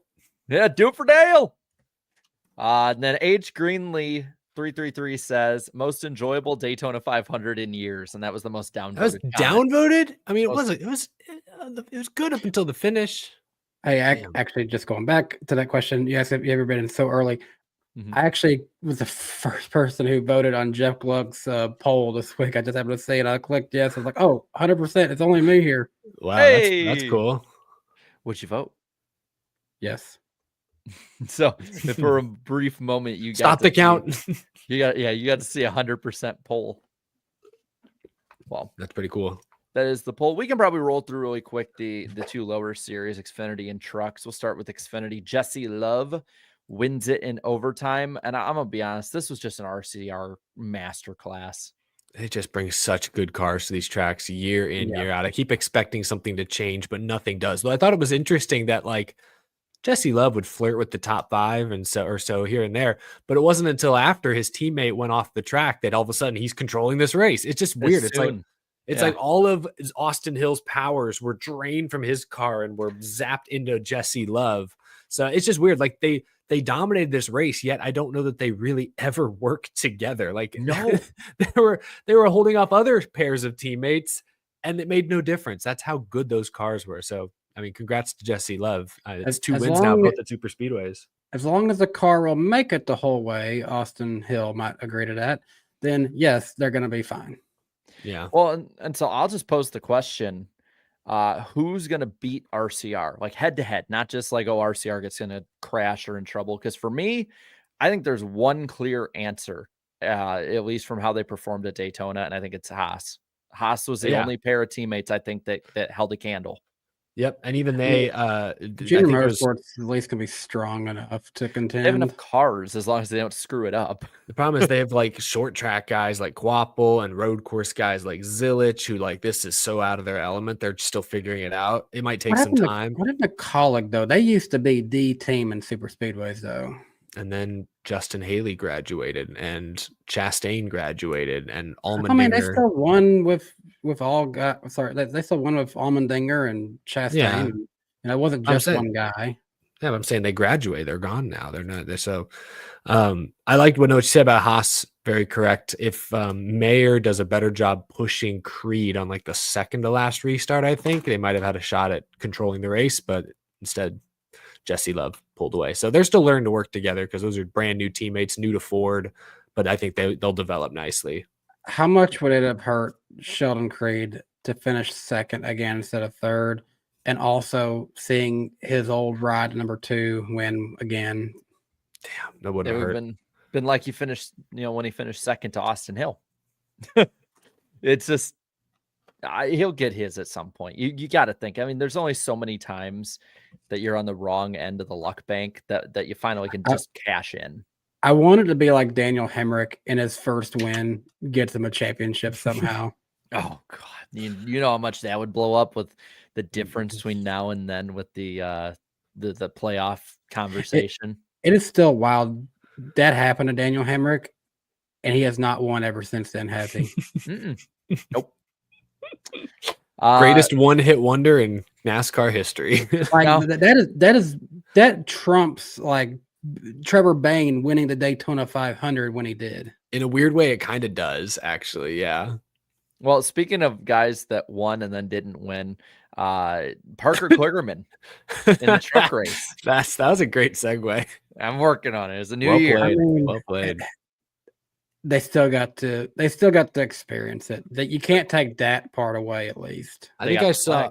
Was it Weaver or somebody asked them if they would return the flag, and maybe it was even the trophy, and they said no. He's like, nope. I think it was the flag. The Gonna have to flag. send That makes the more FBI sense. in for that. Yeah, I feel bad for Kligerman, man. Ran a great race, but I think they found he was too low everywhere pretty much. So they're having their appeal heard tomorrow.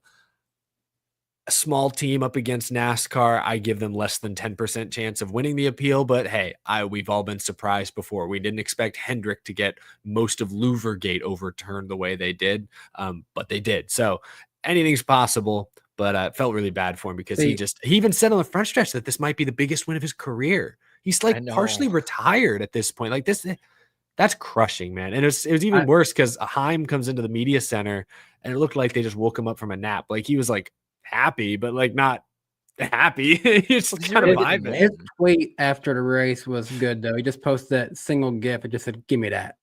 That's how he felt. He was just kind of like, okay, I'll take this, I guess. The responses were so funny to that too. The responses are like, ripping on him and all this other stuff. It's like, you'd be the exact same damn way if you or your driver won. Like, oh yeah, people can't hate on Corey Heim for winning this race. He didn't do anything he didn't dirty. do Just anything. right place, right time. Like, but I believe, and forgive me if I butcher his name, Gio Ruggiero, I believe is how you say his name. Ruggiero.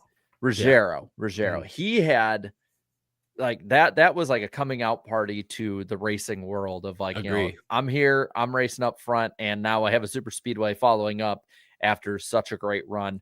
His inexperience was the only thing that stopped him from winning, in my opinion. Yeah, it was him and he had Tanner Gray as sort of his drafting help. That was the weird thing, the way this truck race sort of lined up towards the end is you had pairs of teammates. They weren't tandem drafting, but there was like pairs. You had the two front row guys lined up for a bit until they eventually got separated. You had the two, you had the 17 and the 15 were lined up. Kligerman was kind of like, it was just kind of interesting how you had these duos. But yes, I thought Gio Ruggiero, where did he actually finish? He was top 5, I know. Very impressive. I'll pop it on screen really quick. Sure, if you have it. Just very impressive. Second, he was second. Oh, yeah, because of the DQ, I guess. Yeah. I just realized I didn't put the Xfinity one down there. I got like every series. We have every series on the bottom this year for people to see where everyone finished. I probably spelled something. Frankie Muniz top 10. Oh, yeah, we should mention that. Good for Frankie. Yeah. And then waiting for him. Truck and everything. Waiting for him. There he is. Norm. Bennett, the oldest driver in NASCAR history in the top 3 series to have a lead lap finish. Wait, really? Yeah, it's 74. Yep. He's 74? I thought he was like 65. And you know what? Honestly, like he had a truck that could have competed in the top 10 if he wasn't trying to just take care of it the first half of the race. Why did I not know the man was in his mid 70s? Oh, holy hell. Hey man, he's got him right where he wants him. As my Uncle Rick used to say. I love good for him, that. man. That's crazy. Good for him. So to kind of finish the Fox side of it and the truck side of it, I want you guys to finish a sentence for me, and you guys choose who goes first. FS1 and Jamie Little are blank. Grading. Uncomfortable. It's just not the future. Oh yeah, no, we can't. This can't last forever and ever. It's like they're directing Jamie Little to talk slow. Well, like when you hear her on pit road, she talks like this, like a normal person. But when she's in the booth, it's in her element on pit road. That's what I don't understand. Here comes Ruggiero, and he goes wide. Like it's like, why is she talking in slow mo? Is someone in her ear? Is there like a weird feedback loop? Like what? She's great on pit road, like you said. It's just weird. It's her like and she's a Phil different Parsons person. talk over worse than me and Eric are right now. Well, and what my worry is like Mike Joy's not getting younger, guys. He's not getting younger, and there's like at Fox at the moment because they had options to change this year. They did. They could have hired Adam Alexander. They let him walk Eric to the Brennan. CW. Rick Allen is doing PA work. Well, they could Eric Brennan. They could have had him who maybe they will one day with ARCA. And so my thinking is this: like we only have one heir apparent right now to Mike Joy, and it's Jamie Little. Like, do you know how freaked out that makes me of like the idea of like I thought it was going to be Adam Alexander. That's the thing is it still could be Adam Alexander. Could be. I mean, they're still using Adam Alexander at the end of the Fox highlights, to be like you're watching Fox or whatever. But I mean, like this didn't even occur to me. We don't even have Michael Waltrip in the truck booth. Yeah, I'm glad. like I didn't like he probably left once he heard Daniel Dye wasn't racing. The truck booth this week was bad because I mean Logano and Harvick sounded fairly comfortable, but like they both just there was no chemistry there. Logano, the little bit I went back and listened to, was like afraid to speak up. There's a couple times where you heard him kind of go, oh, and it's like, whoa, react. Oh, that guy almost wrecked. Go, whoa. I almost feel like they tell the drivers too, like, don't talk over the lead announcer when something happens, but it's like the lead announcer wasn't talking. I just think it's more they're shy. I mean, Logano's obviously been in the booth many times, but he probably hasn't been with Jamie Little and Kevin Harvick many times. And that's, it's just shyness. It's, hey, look, and does Joey Logano watch every Truck Series race? I think it's safe to say he doesn't. I highly doubt he watches every truck race. This is the first race of the year. Shit, there are some drivers in the field I didn't know were driving. I thought it was Taylor Gray in the 15 until stage 2. And then I was like, oh, it's Tanner. My bad. Whoops. Watching the ARCA race, especially, it pained me that Trevor Bayne was the best person in that booth. Until Cletus got up there. He was pretty good. But it was more because he just sort of went off the cuff and was acting natural. Mm-hmm. They just sound so stiff. That's why it's like they're telling them to speak slowly or something. It's weird. Like, okay, I get Jamie Little has been in this for a long time. And I get, you should be rewarded a little bit the longer you stick it out and work on something. But I mean, not that I could definitely not do any better, but there are other people who probably can. Yeah. I mean, this is the first time I think I put on or said on a stream, like I just like, forget it at this point. Give me a shot. I can do better. And there's a young Cuban man at Nashville Fairground Speedway that could step in. He was there, suit and tie and all. He was ready to go. Dressed to the nines. For people that don't know, our friend of the show, John Ramus, aka IDK player, he famous like Ramus. 500 likes on the Florida 500 that we did, and he'd wear a suit, and so he wore a suit and tie there. And like he said, when he got there, the first thing somebody has said was, "Oh, he's gonna be here Sunday. You're Secret Service, right?" Then he posted it on X and on Instagram, and I'm just like, this is great. Like, you gave me FOMO for a damn truck race. Oh man, if I was him, just grab some like Ray-Ban sunglasses and just start standing in random places, like looking around. Just get a random like squiggly thing like to put on so your dangle ear. From your ear, yeah.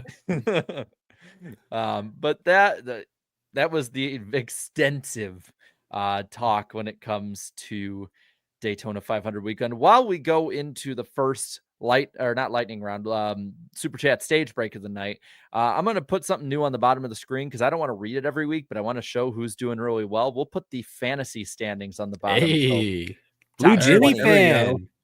Yeah, I did good at all. Which I believe I put the wrong number for points, but you get the idea. I put the right number for minus. Zilling it for Zillish. That's a name right there. I like that. And while we're having that fly, I'm going to read off the super chats for the super chat stage break. The first couple, I believe, were before the stream. So I'll pop it over here and I'll start right now. Barn Cat says for the 5, shout out to Pittsburgh's own Norm Benning for that 16th place finish in the truck race. Yes, shout out. Huge shout out. Garabuki says for the 5, all that for a William Byron win. At least the racing was pretty good, though. Can't wait for Atlanta. I think Atlanta, we'll talk later, is going to be a really good race, super speedway style. I have some stuff about the track I'd like to bring up too. Okay, good. Hunter Nick, good stuff. Hunter Nixon fishing for the 20. I enjoy a lot of parts of this position race. there. It says, I enjoy a lot of parts of this race. The cars are the biggest issue. Slowing them down and choking them down with horsepower and drag and gridlocking them is the biggest problem with the super speedway package. I mean, I definitely think there need to be aero changes by next year. For sure. If they keep it as is, then that's insane to me. Justin Drake here with the 50. Damn. Thank you. Says, someone please help someone please help me understand the Briscoe penalty. Was it a huge spoiler change or barely help? Joey willingly ran a webbed glove with similar results, yet got a slap on the wrist. Yet this nukes Briscoe's season due to a JGR decision to the car. So we'll talk about that in a bit, and we'll get to the appeal and everything. Long story short, is modifying a single source part on the car is such a performance concern that has to be taken seriously. It sounds like the bolts they use to fasten the spoiler to the deck lid are where the concern is. They're appealing the penalty, so we'll see. But yeah, we'll talk about it more later. Lawson with the 10 says, as a lifelong Jimmy fan, seeing him finish third made me so happy. And Byron going back to back was the icing on the cake for me. Enjoy it. Again, Happy for you. All of our favorite drivers have retired, and we know how it feels, so enjoy it. Alex with the 10 here. Totally random. And look at the Q pop. Oh, he's a good boy. Hey, that Corgi. Yeah, I forgot the Corgi's name. Good doggy. Totally random thing to say, but if someone named Hammond came into the booth and if he blows a call, I'm bringing back the Top Gear meme. Hammond, you idiot. So we got Jeff Hammond up there. That's what I heard. Put me out of my misery. And then Byron's paint scheme reminds me of 2007 Optimus Prime. Have you seen the memes on Instagram where it's like he says something out of pocket and then goes, I'm gonna turn into a truck now. Pack it in. Watch me begin. Bryce here says, too many cars were saving at the pump. Denny Hamlin's comments were interesting. Also, I'm sorry, but Ricky and Logano are so dumb. It hurts my brain. Woof, damn. We'll get 3 more here. Another one from Lawson for the 10 saying, no one is talking about Bowman's 11 laps led almost as many laps as he did last year before he won at Chicago. Hey, Danny, shout out to Bowman. He did have a solid race. He tried to make a move on the high line at the end. No one went with him. It was unfortunate. I picked him to win, and didn't he finish 6th? I was okay with that. He finished 6th of the wreck, but still. Grid Flow says, how do we go back to 2000 spread out Daytona? Let it age. Let it age another 10 years. You'll be right there. Hopefully. And then last one, my favorite name, I think, to say of all of them, West Virginia for the 2, says, I might be in the minority, but bring back tandems. I think you are, but I think somebody on this panel is a tandem sympathizer with you. If you want to do a few more, you can, because we have a lot of super chats. I feel a little bad saving them all for the end. Well, I mean, we also have a lot to go over too. Two more, please. Two more. All right. Well, first one from Wizard King Nick says, easy fix. See Tony Stewart 2012 post Talladega. Figure 8. Yeah, just run them in reverse. And then GN NASCAR fan for the Vibe says 2007 was a unique finish for many years until the late 2010s. Now every Daytona 500 has a crazy last lap crashes, and 2007 isn't as special to me anymore. I mean, I guess when you see something similar every time, I can understand. Yeah. But we will get to the second super chat stage break. We have a lot to go over, and surprisingly, a really short lightning round, as it is also, well, it has been finished, but had been snowing out. We're getting thunder snow at 19 degrees here in Tennessee. We literally had severe thunderstorms the other day, and then we had 3 inches of snow this morning. It makes no sense. First, there's the NWP channel. It is in the comments down below at NWP Clips. We'll have episode replays, full episodes if you miss it. And also most weeks, I completely forgot to do it this week. We'll promote whose channel it's on. So subscribe there. We might do some specials later in the year there. Jeff Gordon has now put it out there. He is ready and open for a Days of Thunder 2, as long as his friend Tom Cruise is willing to do it. He's basically put the ball in Tom Cruise's court. There's been rumors about it. He's talking now publicly about it. Gordon is. I feel like Tom Cruise would basically, in Days of Thunder, the original, he was basically like Jeff Gordon. And I feel like in this one, he would be just like Jeff Gordon and be a team owner figure now. I'd like to, I kind of would like to see like an old Tom Cruise and then like him get into a fight with somebody and be like, you left a hole or something like that. Like I can see Tom Cruise doing that. Can we get the crazy Randy Quaid to also show up, and he's a crazy ex-car owner now? Yeah, as long as we don't see anything from his personal life. Fox did use side-by-side ads for and will be using side-by-side ads for big Fox races and more on FS1. We talked about that earlier. I saw on NASCAR Reddit, Mexico City already has a bunch of NASCAR promos like all over the city and is promoting it. And apparently the when it comes to ticket sales, they're really high already. So it sounds like that's going to be a hell of a smash hit. Yes. And then tune in next week to Danny's channel for episode 300. Yes. I cannot believe we have hit 300. Claudia, get the cookie cake. This is podcasting. But yes, we will be live for episode 300. Very short this week, but that is a lightning round. That's like the only segment we'll have this week that is short because we're heading on into our headlines. It's just a back and forth. Let's get the penalty report. A lot of people have been asking about it, and I want to make sure that we get to it pretty quick here. So there was 2 tiers of penalties in this one. There is Cody Ware and Todd Gilliland losing 10 driver and owner points. And then there's Chase Briscoe, who loses 100 driver and owner points, 10 driver and owner playoff points, $100,000, his crew chief for 4 weeks, all pending appeal from JGR. It claims it was a supply issue. It's like that Brad Keselowski penalty of death a few years ago. Yeah, I looked it up, and there might be more than these 3, but I quickly, after one Google search, found 3 recent examples of drivers being hit with a similar 100-plus point penalty in the regular season and not making the playoffs. Keselowski in 22, McDowell in 22, and Briscoe, sadly, in 23. All 3 drivers missed the playoffs that year, but luckily for Briscoe, he has 25 races to win. I said before the season started, his number 1 goal this year is just win a race. More than likely that would come with a playoff spot, but the 19 car has not won 2 of the last 3 years. The goal this year should be to get that car back into victory lane, hopefully more than once. If they can do that, not only would that ease some of the pressure coming into this season, but that would also wipe away most of the pain of this 100-point penalty. But yes, they are appealing it. It is an issue with the spoiler. I think it's unfortunate that back-to-back Daytona 500 pole winners have now had their poles called into question. Logano with the glove last year, Briscoe now with the spoiler. Spoiler could be a big deal if this was found to be something done on purpose, but we'll have to wait and see how the appeal goes. I'm sure it'll be heard next week more than likely. Maybe they'll wait a couple weeks. I guess it's not that time sensitive, but yeah, if this stands, I looked at Briscoe as 100 points behind 10th place in points. Yeah, so he doesn't win the cut line 80, but we know the cut line is going to move up. So he's at least 88 points out of the playoffs as things currently stand.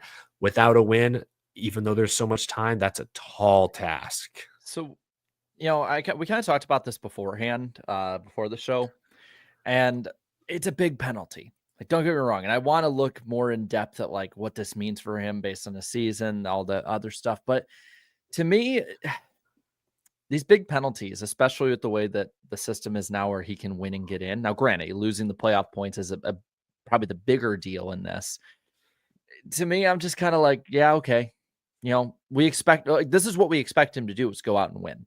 And more than likely, if he didn't win this year, he was probably going to either be on the cut line or not make it. And probably if he made it, not make it far. This is the expectation. And in general, that's how it is. Like, when I think it was Legacy got like a big penalty. And at that point, we're all kind of like, yeah, okay. Like, they weren't going to make it anyway. It really isn't that big a deal. Like, I get it's a big deal for the team. But like, for me, I'm watching and, it's really not that the number is huge. The percentage of points compared to the points you can get in a race is huge. But to me, like, it was already kind of a must-win year, and now they can just go for broke. Like, I really don't see it as big a deal as it would have been, say, 2013 on back. I agree. It is interesting, though, because if they do make the play, say that this is a team that could have a great year. They could win 3 races and be like a legit round of 8, maybe even championship 4 threat if everyone plays to their max ability. This is a championship contending team, I think. And this now, the 10 playoff points, that's going to sting in September, October. Let's assume they win Darlington in a few weeks, or they win Phoenix in a few weeks. Let's assume they win and get in. Minus 10 playoff points off the bat. It basically hurt Denny Hamlin once he got deep in the playoffs last year. Like that, it's going to make it really hard for Briscoe to make a deep run, even if he qualifies. That team, just off of the notes that they still have from Truex's time, they are good enough to do well on flat tracks like Phoenix, Richmond, New Hampshire, and Gateway are in the playoffs now, so that doesn't count anymore. But they're good enough. The car can still contend. Can the driver? That's the big question here. I also theorize, not to jump in again here, but I've said it because this offseason, maybe on this show, I don't recall, but I think James Small is under a ton of pressure. The last couple of years with Truex have been shaky, to say the least. Yeah. Everyone remembers Cole Pern. Cole Pern just helped Truex qualify into the Daytona 500 on speed this week. So James Small has sort of lived in Pern's shadow all this time.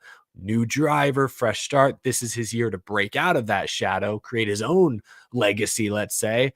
And so I think there's pressure there, and maybe that led to them pushing the issue on something they shouldn't have. Either way, man, this is a huge hole to be in to start the year. Yeah, I mean, I honestly think if he doesn't perform this year, one, he'll be in the hot seat probably 26, 27, depending on how long the contract goes, but Pern's gone. Or not Small, Small. Sorry. Cole Pern was there this weekend, man. Yep, they're both on the mind. No, I'm with you. Yeah. I think James Small. I know, I got you on this. Yeah, James Small I think he's good. He worked under Pern, has been with Gibbs for a while now. I think he's good, but is he great? I mean, JGR's left Chris Gale around, and I don't feel like he's accomplished a whole lot in Cup either. But so maybe the bench isn't as deep as we think, but I think there is pressure on James Small, and this proves it. So kind of moving to the next story, this kind of went under the radar a little bit. Jenna Fryer reported it with the Associated Press, that NASCAR is considering, kind of moving from one thing to another here. Big nukes, I guess.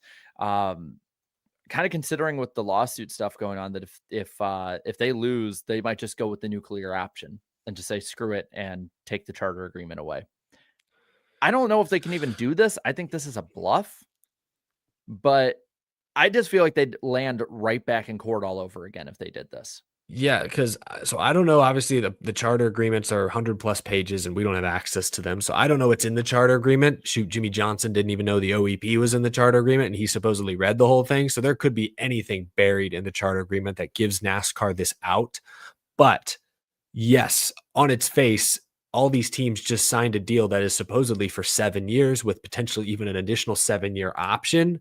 Like, I don't see how you get rid of this until 2031. Like, I don't think next year they could just nix it without again ending up in court with 15 teams up their ass, like this. Mm-hmm.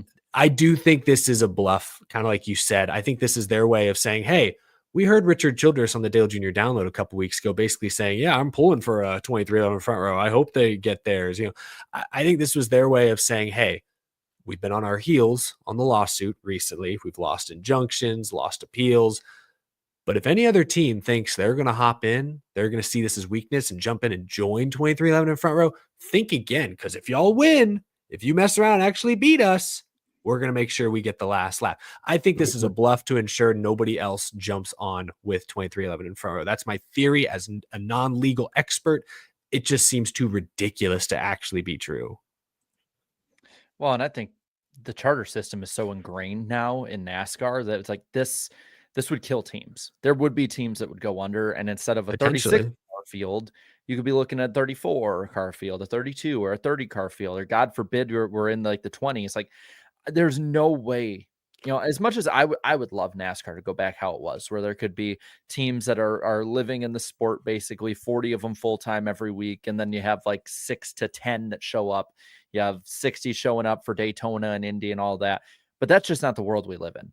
And the quicker, especially Jim France, from the sounds of it, like kind of gets that, I think the better off they'll be. Because I think it sounds like a lot of the newer ones in NASCAR want to play ball, and it's a lot of the older ones are like, no, this is the way it's been. And this would be probably the dumbest move, even if you hate the charter agreement. Just looking at the facts of this, like, this would be one of the dumbest moves that NASCAR could make. I mean, like, even if a lot of teams would stick around because, like, where else are they going to go? The teams that could afford it would, obviously. But this is how you permanently sever any good relationship with the teams. If you tell 2311, for example, hey, the 60, 70 million you spent on charters the last couple of years are now void. I mean, how like you chase off Michael Jordan. Yeah, I mean, exactly. And there he probably wouldn't be the only one. Now, the only other, you called this the nuclear option. Maybe there's a non-nuclear option that just means we phase these out somehow, some way. Maybe somehow the math makes sense that they take the charter purse money or the money that would be paid to the charter teams and they somehow divvy it up differently. Maybe there's a way that NASCAR softly kind of sort of buys out the charter a little. There's no way they could afford to buy out everyone's charter at 20, 30, 40 million a piece. They can't afford that. So I think there would still be hurt feelings, but maybe there is a gradual way in their mind to weed their way off the charter system. We can't see their books, so I don't know if that's fiscally possible, but like maybe there's a way we aren't thinking of. But at first glance, the way it's written, it sounds like a threat. It reads like a threat that I don't think has much weight, but that's just my take sitting here in my comfy chair 1,000 miles away from Charlotte and or Daytona Beach. So no clue. It's going to be interesting. We said it in the first episode of the year that when we started talking a bit about it, this is going to be a story we're going to be following all year round until it's resolved. Kind of going to the teams and movements with teams and OEMs. We'll start with the teams first. The big one is Pitbull is out at Trackhouse. And I think the big question we're all asking, or at least a lot of people are, is what happened?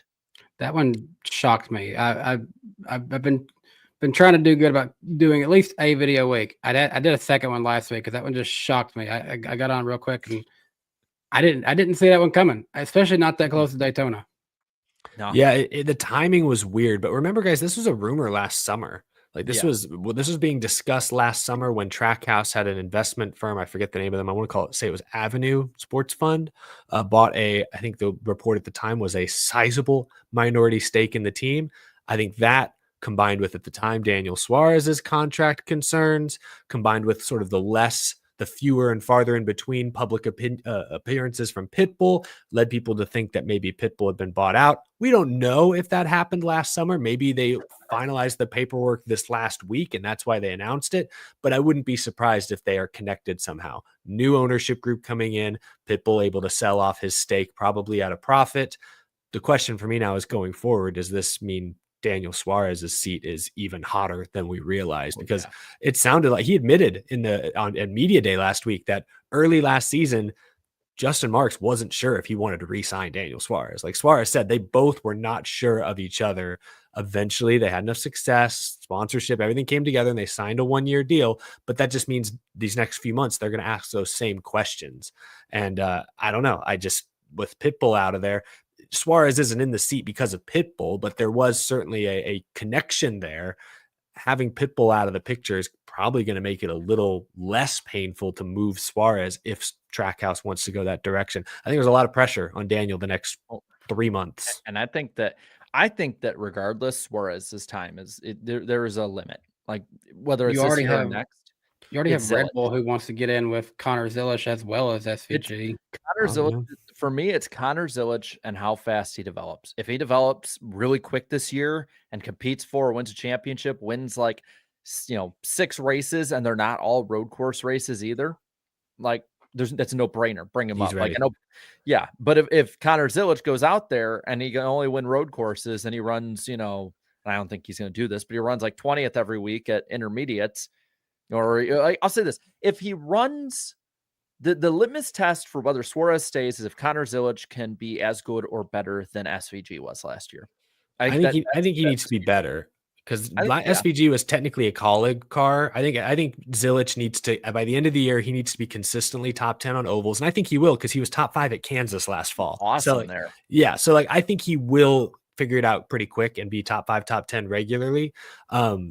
But I actually think, I think Zilich's development makes a difference. I actually think SVG's development is going to matter as well. Cause he was decent in Xfinity last year, but really only dominant at the road courses. I don't know that he had a top 5 on a traditional intermediate. He had a couple top 10s, I think, but might have been like Atlanta or something. But yeah, like the super speedways maybe. So I think as this year, SVG at most of the intermediate ovals is going to run 28th. And if he doesn't get to where he's running 18th to 20th by the end of the year, there might be worries there. Did we rush him up? I do think SVG's development matters a little bit, but him having Red Bull and being so dominant at road courses gives him a longer leash. And it might be the same case for Zilich. Either way, Suarez right now, like if we're talking ceilings at Trackhouse, which drivers have the highest ceiling? I think we all would agree Suarez has the lowest ceiling of the four. Yeah. And it's just unfortunate. This is finally a team that's let him stay. Like he went, his first 4 years in Cup with 4 different teams. Is that what it was? Something like that? So it was close to that. It was a lot. Yeah. It's he was 4th at Indy. Well, that's still kind of a drafting track, but yes, it became a drafting track. Yeah. Well, that's right. They used the drafting package there in Michigan. Yeah. So you can't even count. You can't really count those either. Not really. No. But he's so good at road courses. Like exactly. Yeah. I think the days are numbered for Suarez no matter what, even if Pitbull was there. I think Pitbull was just a figurehead, honestly. He was a figurehead, get him off the ground. You know, it was an investment. He brought money and exposure, and he's been able to sell his stake for probably a profit. It was just weird doing it the day or two before he was performing at the Daytona 500, supposed to do a bunch of media stuff. And it's just like, you know, he was here not just to race, but for the human race, as he said, and he did us well. I am gonna miss Pitbull, dude. He's such a funny vibe. Yeah. He's such a good vibe. I'm just saying, like, I'll miss him.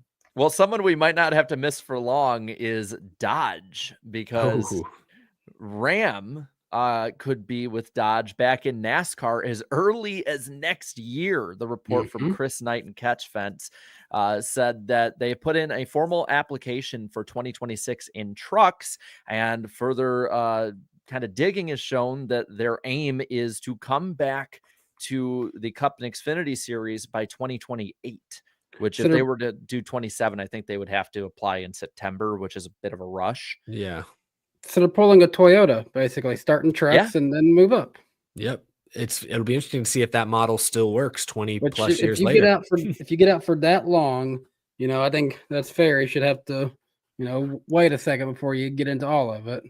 And I feel like Ram is still such an iconic brand. I don't know as much about the business. I know they're both companies are now owned by Stellantis, I believe, which is a larger with Chrysler automaker. Yeah. And I don't know how their business by and large is doing. I know overall the automotive industry is kind of in limbo right now, but Ram trucks still seem to sell. And the truck series, I know they still build most Ram trucks in Michigan, right? Like that's such an American vehicle, American sport. Like the brand, from a branding perspective, it makes a ton of sense to have Ram back in NASCAR. Well, we talked about it on this show before. We've mentioned it's like, hey, has anyone else noticed there's a bunch of Ram commercials on NASCAR broadcasts the last 2 years, and now all of a sudden it's back? And I think this is amazing for the truck series, not only because we get Dodge back in the sport, but because you know, so as long as they publish it, I'm going to put it in the itinerary every week, the purse money, right? And like NASCAR Cup Series races are not usually 30 million like the Daytona 500, but the Cup Series this week is around 11. It's around 1.5 for Xfinity. It's under 800,000 for the total field purse this weekend for trucks, which is probably why there's only 33 trucks entered in the field this weekend. And you know, that extra money in there, not even just for like the purse and the money that Dodge and Ram is going to add in to the truck series in general, but for the teams too. It's probably going to alleviate costs for the other 3 manufacturers when other teams jump over. And those then teams that are jumping over probably aren't all going to be tier 1 teams jumping over. So you're probably going to have more competitive teams in there. I know everyone immediately goes, Thor Sport, they jump, you know, OEM to OEM. They did just win a championship though. But yeah. Oh, can I bring something up? So I was doing a lot of research for this because I don't know cars. I've driven the same mediocre Toyota Camry for 10 years almost now. Like it gets me from point A to point B. I'm not a car guy. I'm sorry. But I was doing research on Dodge and I found a recent article about Ram, I guess I should say, since they are separate technically. Did you guys know that for the Super Bowl this year, there were no Ford commercials, no Chevy commercials, no Toyota commercials, no Hyundai, no Kia, no Acura. The only OEM to release a Super Bowl commercial was Stellantis with Ram and I believe with Jeep, the Harrison Ford commercial that a lot of people saw. Yeah. And I read this whole article was with one of the Stellantis, or maybe it was Ram specifically, like CMOs, who was saying, hey, we decided to make that investment, even though our competitors weren't, because we wanted to show the American consumer that we are very much invested still in the American audience. So reading that article and then seeing this report that they want to get into the truck series, what's more American than the NASCAR truck series? It all makes sense. So if there's any doubt out there that this may not be happening, no, I think the truck thing is absolutely happening. The real question is, do they take it a step forward and bring the Charger or something into Cup in 4 years? That's the real question. I find it an interesting strategy. Like you just said about the commercials and stuff. These companies are finding unique ways actually to get their products seen in front of a lot of eyes. Stellantis and Ram, they were heavily featured in the Twisters movie that come out last year, which is appropriate because Dodge Ram was huge in the first one. But if you go back and watch that, there's a lot of Dodge trucks that are seen in that, just like in the first one.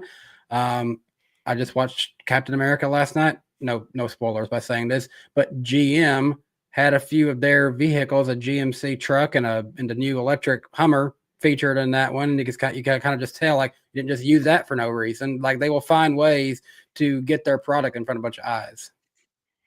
Yeah, it's just interesting. The American branding is important to them, and that I think gives credibility to these reports that Dodge/Ram might be back in NASCAR sooner than later. It's exciting. It's very exciting. I don't want to get too far ahead of us now and be like, oh, what team could switch to Dodge? It's too far away to think about that. Ask us in a year or two and we can start to talk about that. But yeah, it won't be Hendrick, it won't be Gibbs, and it won't be Penske. I think those three are safe. You got to think of the tier 2 teams, and you got to think of last time this happened. And who was it that jumped over? They were a second tier team on par at Chevrolet with honestly RCR and DEI, and it was Joe Gibbs Racing. And people thought it was so stupid because of how bad Toyota was. And now the history has written itself. Almost 20 years later, Joe Gibbs Racing is arguably the best team in NASCAR, depending on the year. Penske ain't going to do it. They're so good with Ford right now. And Hendrick won't. So I don't know where the hell this came in. I know it's been a rumor for every now and then. There is no way with Jack Roush living on this earth, he is going to not have a Ford fielded if he can help it. But 2028, not to be grim, 2028 is a long time away, and Keselowski has won a championship in a Dodge. So yeah, but if Jack is kicking, he's true. Gonna be kicking somebody's ass to say that in his shop. You're There's right. still an R in RFK. I can't deny that. Now on the other end of the OEM side of it, there's some rumors swirling from Racer, who had said, not necessarily with NASCAR, this is more reckless speculation, if you will, that Honda is 9 toes out the door when it comes to IndyCar after their contract ends and their supplying ends. That basically they're just there as a formality and they're just waiting out the contract. Does this mean that Honda jumps over? Is Steve Phelps being vindicated this week by all the time where he said we're talking to 2 or 3 OEMs and we're like, maybe. Sure, Jan, sure. Like, I've been telling y'all I'm talking. But... It's like, it's not BS. He's the end is near guy on the side of the street, seeing the asteroid coming down finally. Yeah, he's the guy he's Woody Harrelson in 2012, who's been saying it's coming. They all think he's crazy, and then here comes the giant super volcano that's erupting in all of our faces, and he's there to say, I told you so.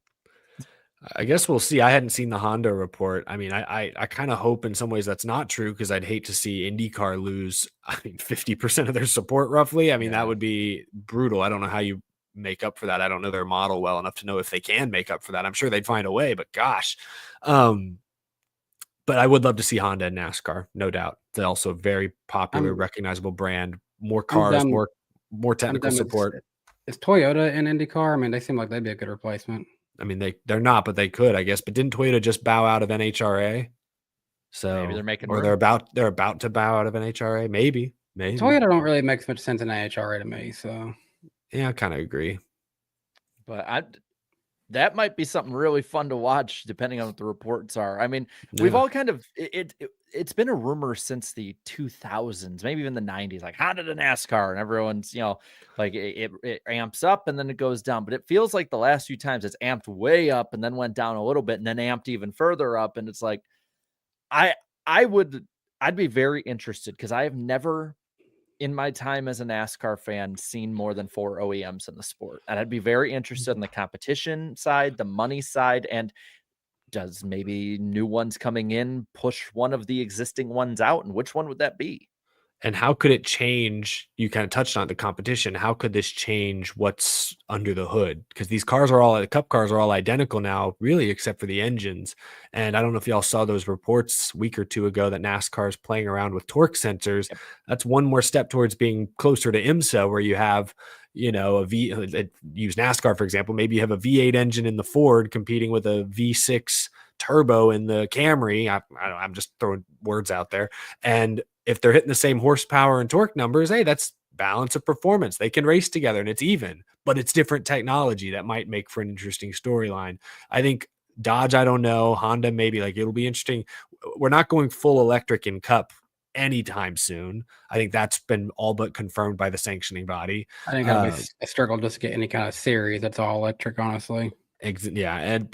But other types of power units, other technical advancements or adjustments, could we make those to help attract a 4th or 5th OEM? I thought it was interesting at Daytona this week. I forget what reporter asked it, but it might have been Adam Stern actually asked the 3 representatives from Ford, Chevy, and Toyota, do you think NASCAR needs to go hybrid? And I kind of expected them all to say, oh, well, I mean, we're always open to exploring new technologies, blah, blah, blah. Instead, they were like, if it doesn't make the racing better, don't really need to. And I was But you like, gotta think too, like because it did seem like I saw that too, that they're kind of lukewarm on it, and it's like it just seemed very indifferent. Like, oh yeah, whatever. It's like they hadn't thought about it. It was kind of weird, the answer. But if that's the case too, it's like we kind of talked about it with the like an electric series, and it's like it just doesn't make sense with the infrastructure in America, especially because let's be honest, all but like 2 or 3 of these races are all going to be in America, and it's like if we can't have that infrastructure built up, like where really would be the urgency to do it? There seems to be like a cap almost just consumer wise with it, and it feels like this kind of follows it up. Plus, every 4 to 8 years in this country, it's going to swing back and forth. There's really no clear future yet for it until it's proven that it can beat combustion engines or even hybrid engines. So it's because I know that you can kind of talk about it. You were there for the showcase this past weekend with the electric car. Yeah, it looked cool. I honestly, I was like, this looked kind of neat. I wouldn't mind an extra series if they want to do some exhibition races, but it's not. I think making this a big grand touring series is not feasible at this time. But no, to your point though, from what I understand, reading a lot about automotive industry, is it's for a while it was electric cars. That's the future. EVs, everyone's making them. Governments were starting to mandate that in the next 40 years, we're only going to sell EVs. There's all sorts of regulation and push. And then customers stopped buying them as fast as the car makers wanted. And so then it was like, oh, people still want gas powered or hybrid or X technology. And so that's why now it's kind of all over the place.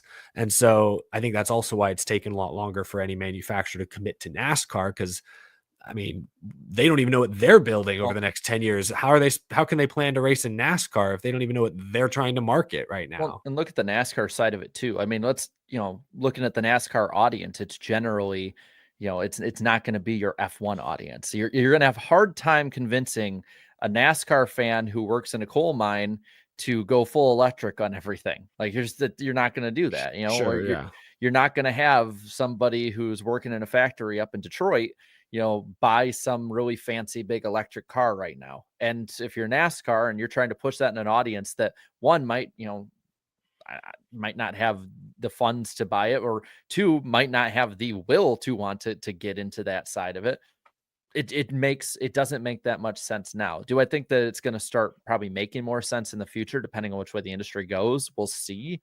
Because it seems so fluid. 5 years ago, we all were like, yeah, it's probably going to be electric by 2030. Like it's, that's how fast the industry was moving at the time.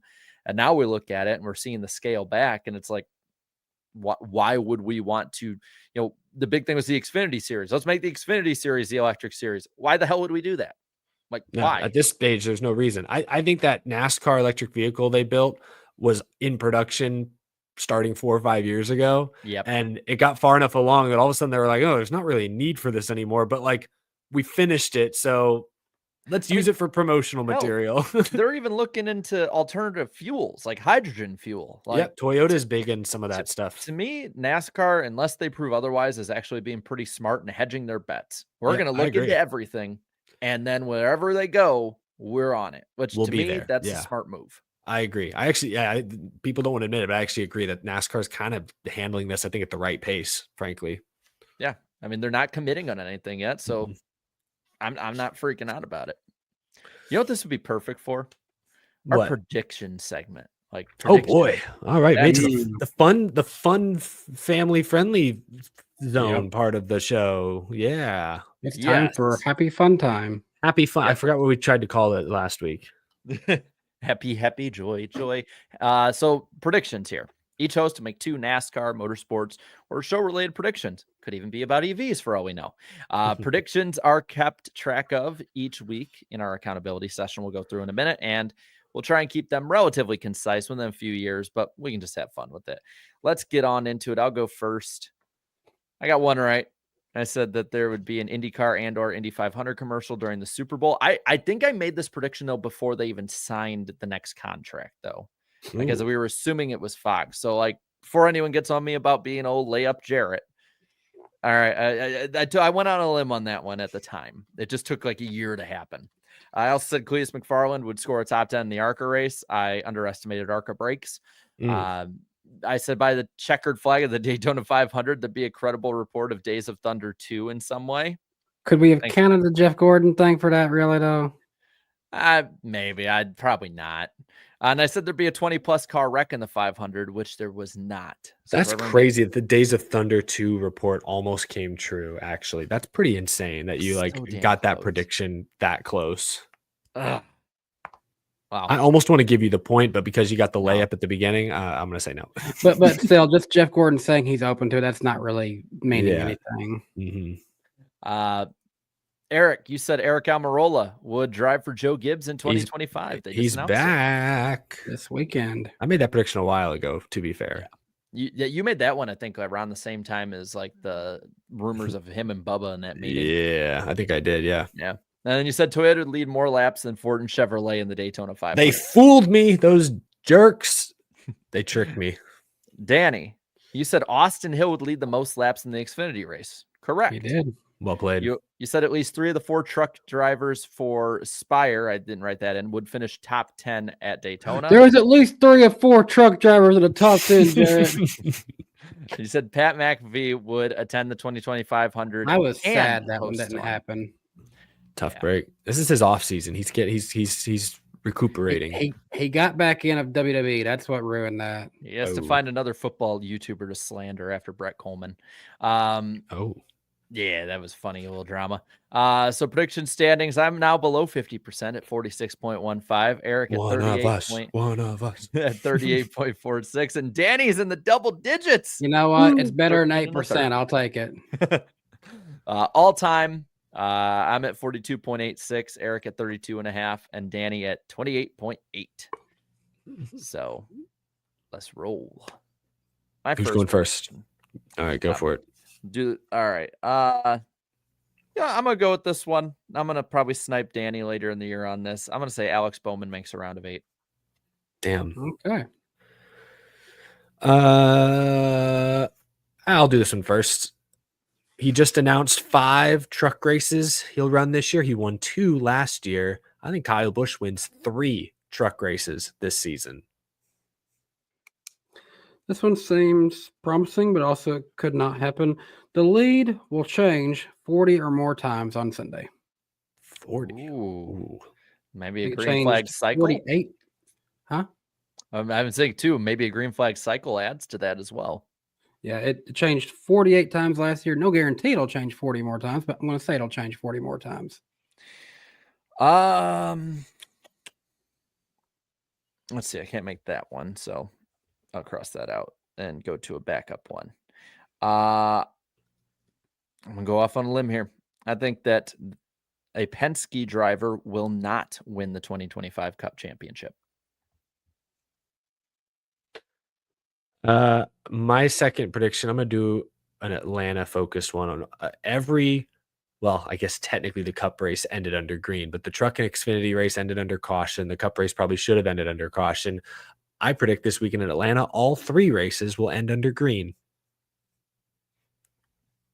I think NASCAR swallows the whistle, and they're less likely to wreck at Atlanta than they are at Daytona. We have seen cleaner finishes at Atlanta, I've noticed. Yeah. So what you got, Danny? Speaking of cleaner races, nobody will flip this weekend in Atlanta. See, at first glance, Can you tell I'm trying to improve my percentage? Fair enough. At first glance, that's not a bad one, but it's like, or like that's like a layup, but it's like you never know at this point. Like, did anyone think that there was going to be a flip at Michigan last year? 2, depending on if you want to look the whole weekend. No, there was 2 that weekend. Yeah, that's what I'm saying. Like nobody saw that coming, I don't think. All right, that was fun. Now to get to our other fun segment, and that is Random Driver of the Week. Of the weekly podcast. It's what our graphic kind of looks like. Random Driver. Chat. Yeah, chat, got to look away from you guys. How do I get this off my screen? There it is. Okay. Just hit the comment side. Yeah. All right, here we go. We got to explain the rules. Jarrett has many clues. Danny and I have to have 3 guesses each to get the random driver correct. And we're not allowed to look at the chat or like Google or our phones. Let's see how we do. We're looking for Jarrett's blue paws, and we're going to write them down in our notebook. We're going to sit down in our thinking chair and think. So all time, Eric is leading Danny 16-15 in a very tight race. Guests have gotten 6 of them right. I have fooled everyone only 3 times. So gonna be a lot of fun. Last 5 here. It's a back and forth. Eric has Buck Baker, Elton Sawyer, and Timothy Peters. Danny has Johnny Beauchamp and Joey Logano in the last 5. So it's I pulled that Timothy Peters out of my butt. That was a lucky break. All right, let's get it going. This random driver attempted 4 Cup races, but never qualified for one. Okay, they're trash. Danny, we are screwed. This random driver has a car featured in the International Motorsports Hall of Fame. Okay, they're not that trash. Yeah, Danny, maybe we're not screwed. This random driver made their NASCAR debut in 1996 at South Boston. Oh, okay. This random driver was initially part of the 1999 Winston Cup rookie class. Oh, that feels like a huge hint that absolutely helps me 0. If I was smarter, it would be a huge hint. I know the 2000 rookie class. I think we all do. This random driver is an Alabama native.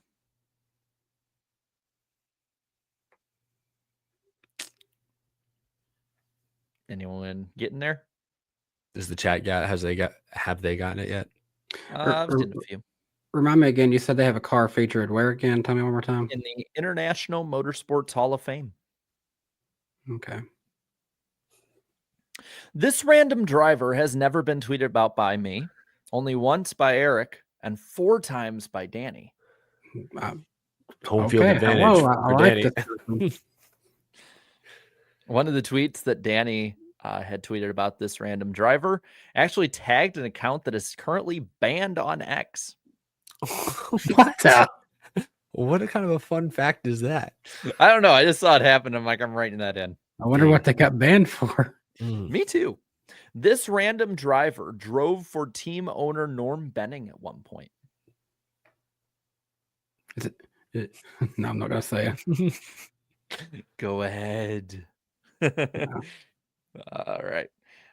You ready to start writing down? Because I got numbers for you. Oh, shoot. Where's my pen? They're both scrambling back and forth. I love it. I'm ready. Are you ready, Danny? Mhm, I've been ready. All right. I want to be fair here. This random driver drove these numbers: 01, 07, 08, 1, 15, 21, 24, 42, 44, 47, 48, 49, 50, You're kidding. 54, 58, 63, 74, 75, What? 77, No way. 78, No. 84, 87, 89, 90, and 93. I knew it. I knew Got it. any more you want to hop in there, Sporty? Boy, wow. I knew I Oh, should how- rank one of you on that. Somehow not 69. What a missed opportunity. Damn. Yeah, that's all right. Move on. Next clue. This random driver is 67 years old currently.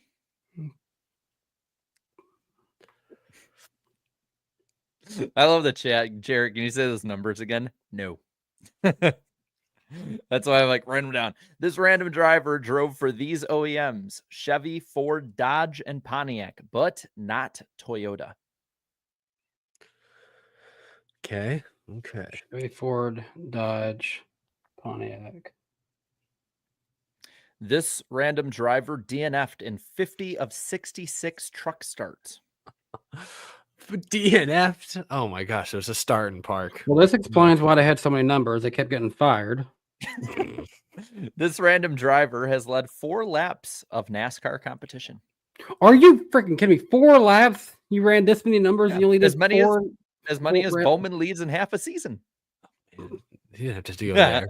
I'm starting to think this person's in the. You said in the International Motorsports Hall of Fame. Were they like, It in had like to be something outside of NASCAR. I was trying to think if it was like maybe they're in like a horrible crash, like an iconic crash that's like their car's on display or their truck. I'm trying to think of like that.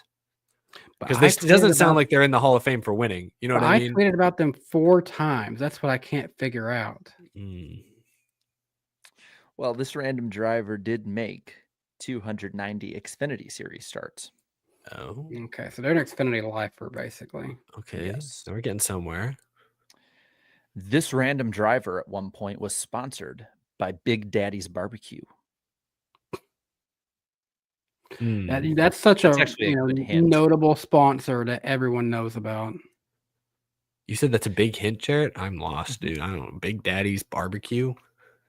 By the way, there are 27 clues we have, so Oh, I we're feel like getting- might as well be sponsored by Jones Barbecue and Foot Massage. This random driver has also never won in NASCAR or ARCA. Yeah, I kind of saw that coming. not even an Xfinity race, 290 starts. Jeez. This random driver's best finish as an Xfinity team owner, though, was 7th in 2021.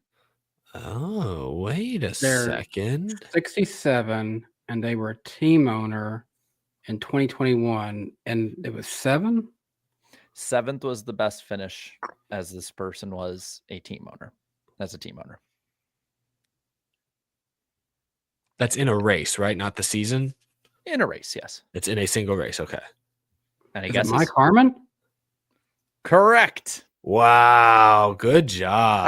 I want to make it known, by the way, for the last hint, if it pops up on screen, if it doesn't get bleached out. It's bleached Let me out. Let me see.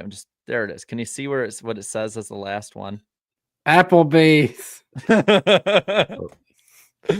Applebee's, yes. The So- Applebee's is. So Danny ties it up now. What gave it away to me, the year 21, and I look back at the numbers 74 and 47. Those are the 2 most iconic Mike Harmon numbers I can think of. That's a good and, point. And I also saw 44, and it reminded me, I'm going to ask you the card that's in the International Sports Hall of Fame. Is it the 44 from Bristol that disintegrated? Yes, it is. It's literally Oh. just the side of it. So That's I all was that's left. I was dead on my Hall of Fame prediction. I didn't. Yeah. Oh man, I might have gotten there eventually. Then not into the Hall of Fame, but I Well- might have eventually found Mike Harmon. Well, and I realized, I'm like, wait a minute. 2020 was his best finish in Xfinity. I'm like, wait, I was at that race. Hell yeah. So that was fun. Random driver of the week. We'll do this every week, so be sure to check out Danny's channel next week for episode 300. Random dumb driver. Now I got to go back and see what have I tweeted about Mike Harmon. Now I got to go back and see. Do you want to know the band account? I do. Beeman Toyota. Beeman Toyota? That's the one that was tagged. What the heck did my old car dealership do? That's the only reason I put it in. Was why did I mention Mike Harmon and Beeman Toyota? If I'm not mistaken, it was tweeted like right before Christmas, and you had said like you're saying how you're gonna spend time with family and friends and working at Beeman Toyota. Here's a pic, and it ended out with here's a picture of Mike Hartman for engagement.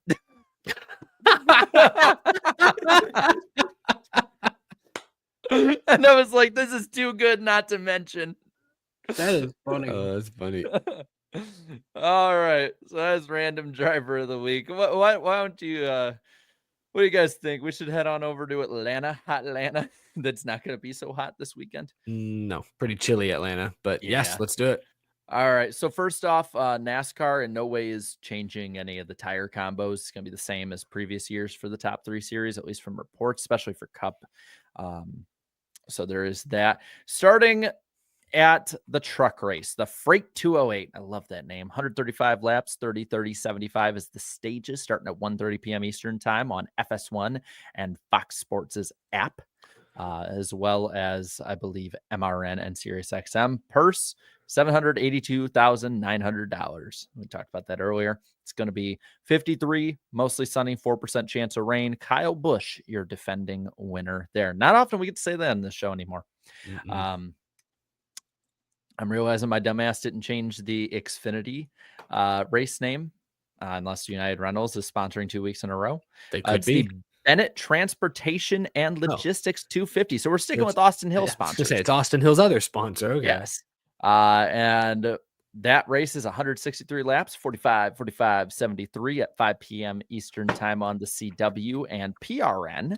The purse is $1,651,000. So, either way, I'd like it all.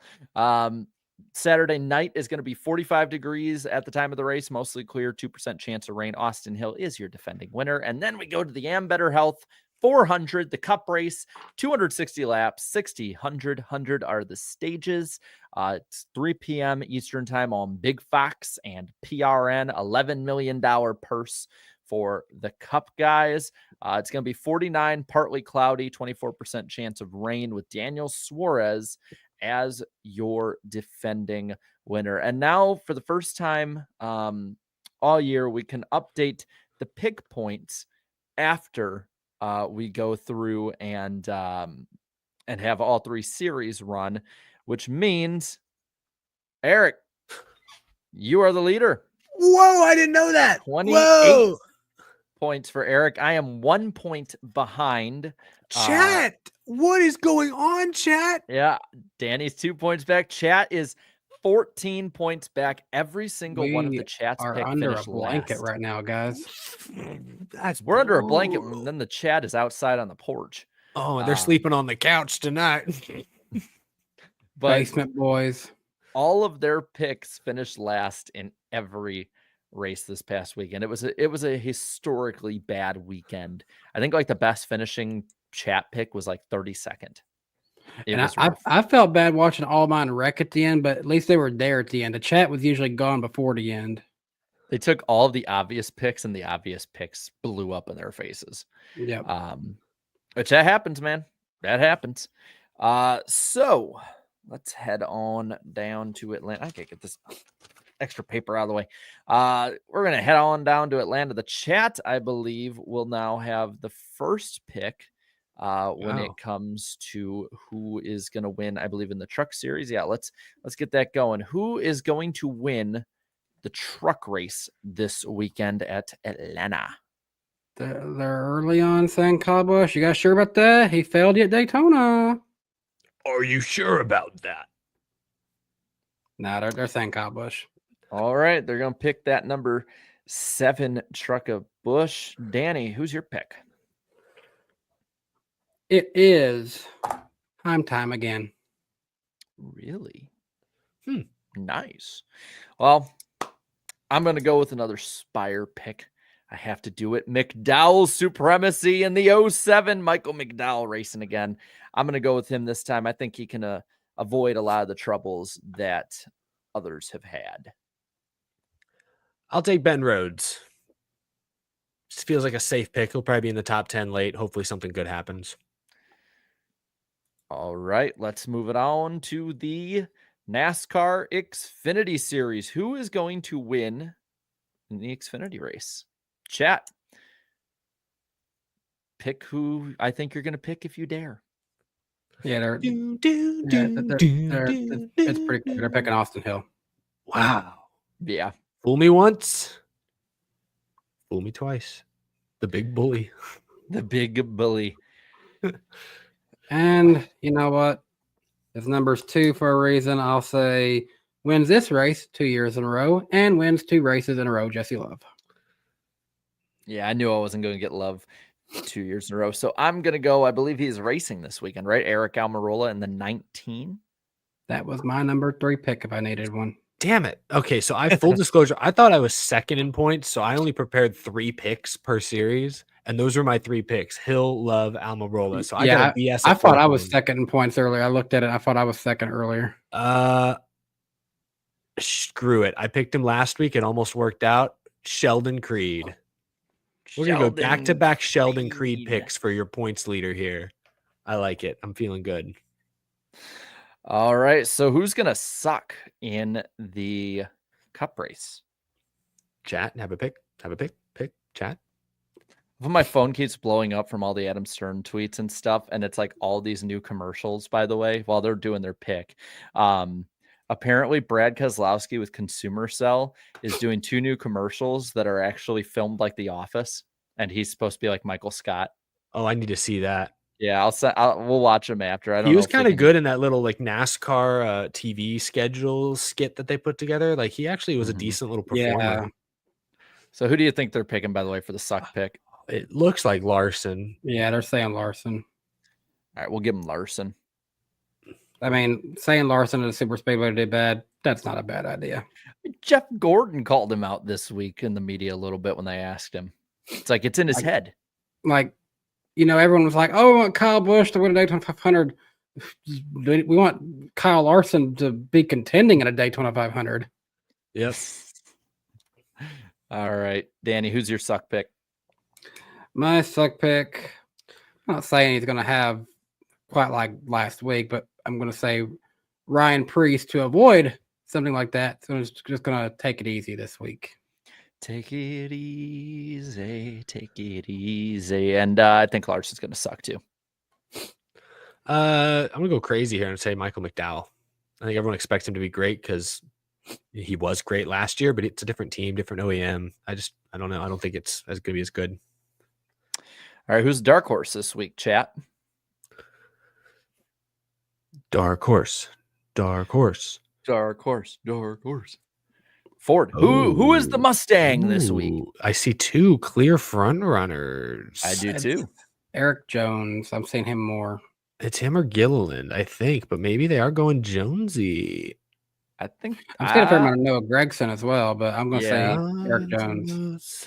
I think they're going 43 on this one. Give him Jones because they probably won't pick him to win anyways, though. Yeah. Then you have like the other 2/3 of the chat. You're like, damn it, that's our guy. For my underdog, considering the team won last year, I think this driver could also show up and be pretty good. SVG. I kind of somewhat same vein. I mean, they were on the same team last year. I'm gonna go AJ Allmendinger. Not a bad track record at Atlanta in his starts here. So I think 16 can be pretty good. This team did not show out quite as much as I hoped they would at Daytona, but I still have faith front row is fast, so I'll go Todd Gilliland. All right, you got the Todd father, which means we are going to who is winning the Cup race at Atlanta. Is it that guy who just likes short track racing? Sorry. Go. Pretty good time. All right, chat. Who you got winning this thing? I think Look they're going Blaney. I saw a lot of 12s. Now there's some other numbers, but I don't know if it's enough to beat the 12. Yeah, I would give him Blaney. All right, let's give him Blaney. Okay, that was my number 2. So I'll go with my number 1. Y'all can keep him on Saturday. I'll take him Sunday. Kyle Busch. Go back to victory lane. Oh, hey-o. Now the moment of truth. Do I make sure I get all 3 of the 3 wide finish side by side once again in the order that they were side by side? Oh, yeah. And the answer is no, because I'm going to pick Austin Cindric to win. You know what? I guess there could be worse people to be stuck with my third pick, but I will take Daniel Suarez. Someone in the chat mentioned a moment ago, in the 5 Atlanta races he's finished, there's one he crashed out of. He has an average finish of third. I have to check something really quick. Did we just pick the entire top 4 from last year? Did Yes. Cindric finish 4th? That's pretty my sure. only question, because I thought he was. Yeah, I thought he did, but he might have been somebody else behind him. I don't know. I like it. I think they're all good picks. I don't know. Someone check on that for me. I'm checking. Let me know in the chat. Or did Bubba get 4th? I don't know where Cindric finished last year, but I know the other guys were top 3. Oh wait, no. That's 20. Show me 2024. Okay. Austin Cindric did finish 4th. Oh my God, goodness. we went so chalk. I Bubba love it. finished 5th. That's awesome, man. That is awesome. All right, well, there are the picks for this weekend. And I don't think our reasoning for pick them is just because of last year either. I think we could just easily see these 4 drivers contending at this track. Yeah. But we'll post our picks. I'll post them on X this week before the truck race. I'll probably have to put the truck ones in the morning and then put the Xfinity ones probably during the truck race. But they'll be up. So be sure to take a look out for that. Let's finish off with our final Super Chat stage break. I'll pick back up here with Bobby Blair, who said the Daytona 500 feels so watered down nowadays. It just does not have that big time feeling like the Indy 500 or Le Mans. It just feels like another race, in my opinion. I feel like, too, if it just keeps getting rained out, it's not helping its case at all. And that's again, NASCAR can't help that. But I mean, I've seen that narrative going around, and it's hard to argue against it in some degree.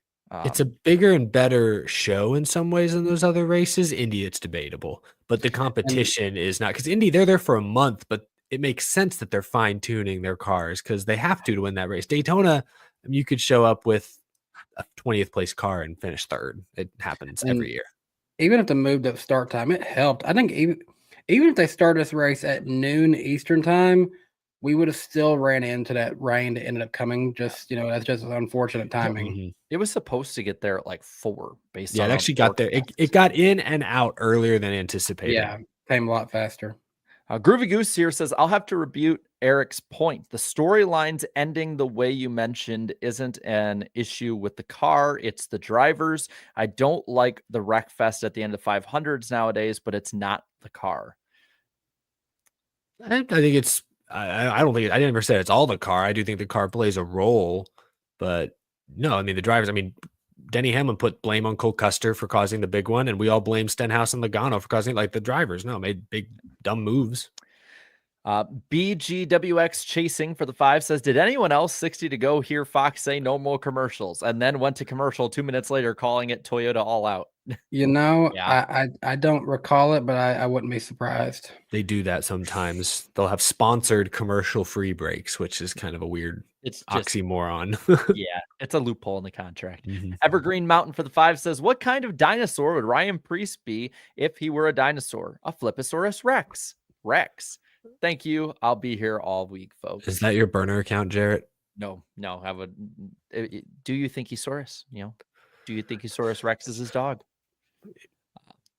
Jam Plays Games for the 2 says, went Saturday, crowd/midday was the best I've seen in years. I noticed that with the Xfinity race too. I was there Saturday. I walked through the midway, or not the mid. Yeah, I guess the midway partially. And yeah, I agree. It was busier than I remember. Last year, I remember it on Friday, Saturday, kind of being wet and rainy, but so maybe that was the difference. But it seemed really crowded. Limu, Emu, and Doug for the 5. Currently eating Raising Cane's right next to the Speedway after going to my first Daytona 500 on Sunday. I've reached peak happiness. We got a chicken reference. Let's go. I salute you. I went to that Raising Cane's Friday or Saturday. Crash Travels USA for the 5 says, Eric definitely cashed in some favors to make sure Jimmy Johnson finished ahead of Riley Herbst. People keep saying Riley's the next Jimmy, and I'm tired of this meme. It's gone too far, but that's a funny observation. And I think I speak for both Danny and I that because the meme is that way with you, we love it. It's so goofy. Plus, Danny is our meme guy. Well, if there's a meme, he has it. Garabuki with the 10 says, top 5 worst races from the poll. Oh, damn, you did your research. Thank you. From 2024, 5th Martinsville Spring, 32% positive. 4th Championship Race, 31% positive. 3rd Bristol Night Race, 30% positive. 2nd Coke 600 at 28%. And 1st was this Phoenix Spring Race, 27% positive. How was the Spring Phoenix race lower rated than the Championship Phoenix race? Maybe we have a large contingent of Joey Logano fans subscribed to my channel. I guess so. All the others I get, I make total sense. I'm just surprised those aren't flipped. Grant here with the 2 says JRM is going to buy into Trackhouse, calling it. That would be major. Yeah, maybe. I'm not going to rule anything out at this point. Fred Dog here with the 2 says, was this MTJ's final ever start? If not, where? Well, they haven't specified, but he is going to run more races at some point this year. And Joe Gibbs has said that the Toyota tree has it wide open for him. Yeah, so I think I wouldn't be surprised if he shows up for like other crown jewels, like a Coke 600. Honestly, I could see him doing that. Jupiter Rain for the 2 says this will be the last time JJ is top 10 in points. That's probably true. Probably true. That's a shame. Good run. Steve-O for the 5 says, would JJ be competitive if we ran a Gen 4, Gen 5 car against current drivers? I think he would dominate any race. I don't think he'd dominate, but I think he'd be decent. It fits more into his wheelhouse still. Age, you're never beating father time. Yeah, the age is caught up with them. What current driver you think would be surprisingly good if they ran a Gen 4 all of a sudden? Austin Cindric. Based on the Xfinity with the Gen 5, kind of Gen 4, like I think he can actually wheel a car, and this car does not fit his wheelhouse, in my opinion. I also think Joey Logano. Well, we saw Logano. Yeah. he did that in the young Logano series at least, but I Kyle Busch, yeah. Or Denny Hamlin. I was trying to think of I could see Ryan Blaney doing good in one of those. Yeah, Blaney's not a bad pick. I actually think that makes a lot of sense. Kyle Larson easily. Oh yeah, Larson. I immediately was thinking of like dirt guys. If it has wheels, he could drive. He could race a train and do good. Could you imagine?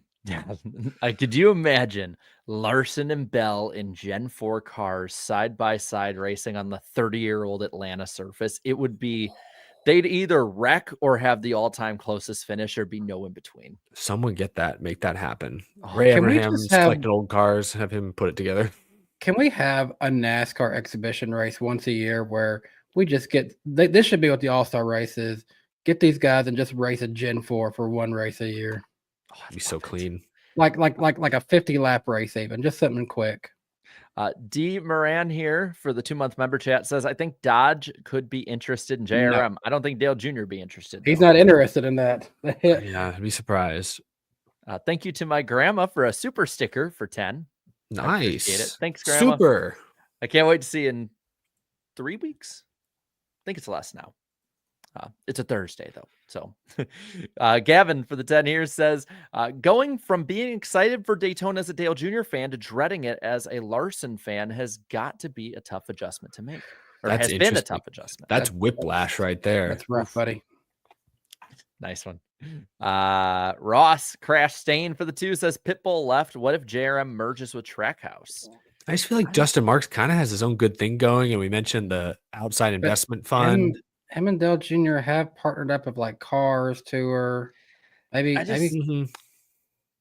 I just think Yeah. like Junior seems like he's like very slow and apprehensive to expansion, whereas like Justin Marks is like Trackhouse will be in every major motorsport series in the world in 10 years. And I'm like, I don't see that mixing well. I more think Junior he's not willing to fork over all the money, but he wants to handle the branding, the marketing, the operations. And like Justin Marks is kind of already doing that with Trackhouse, and they clearly have a very defined vision for that team aesthetically and so on. So I just don't see them having a shared vision in that respect.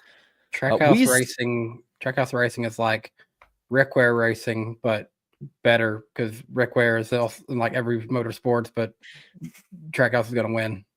West Virginia here for the 5 says dream scenario Earnhardt Darty Racing, or Earnhardt Hayek, with Ricky in the 81 in 2026 after Hayek closes this year. I might be insane, but it'd be fun. I don't think it'd happen, but it would be insanely fun. I think insanely fun. That's a good word. Alex with the 20 here saying, seeing JJ get third was personal to me. He's been through it the last 7 years, yet he keeps going. Having lost a child during Christmas, it encourages me, a lifelong fan of his, to keep going as well. Total respect to him. Well, total respect to him and you as well.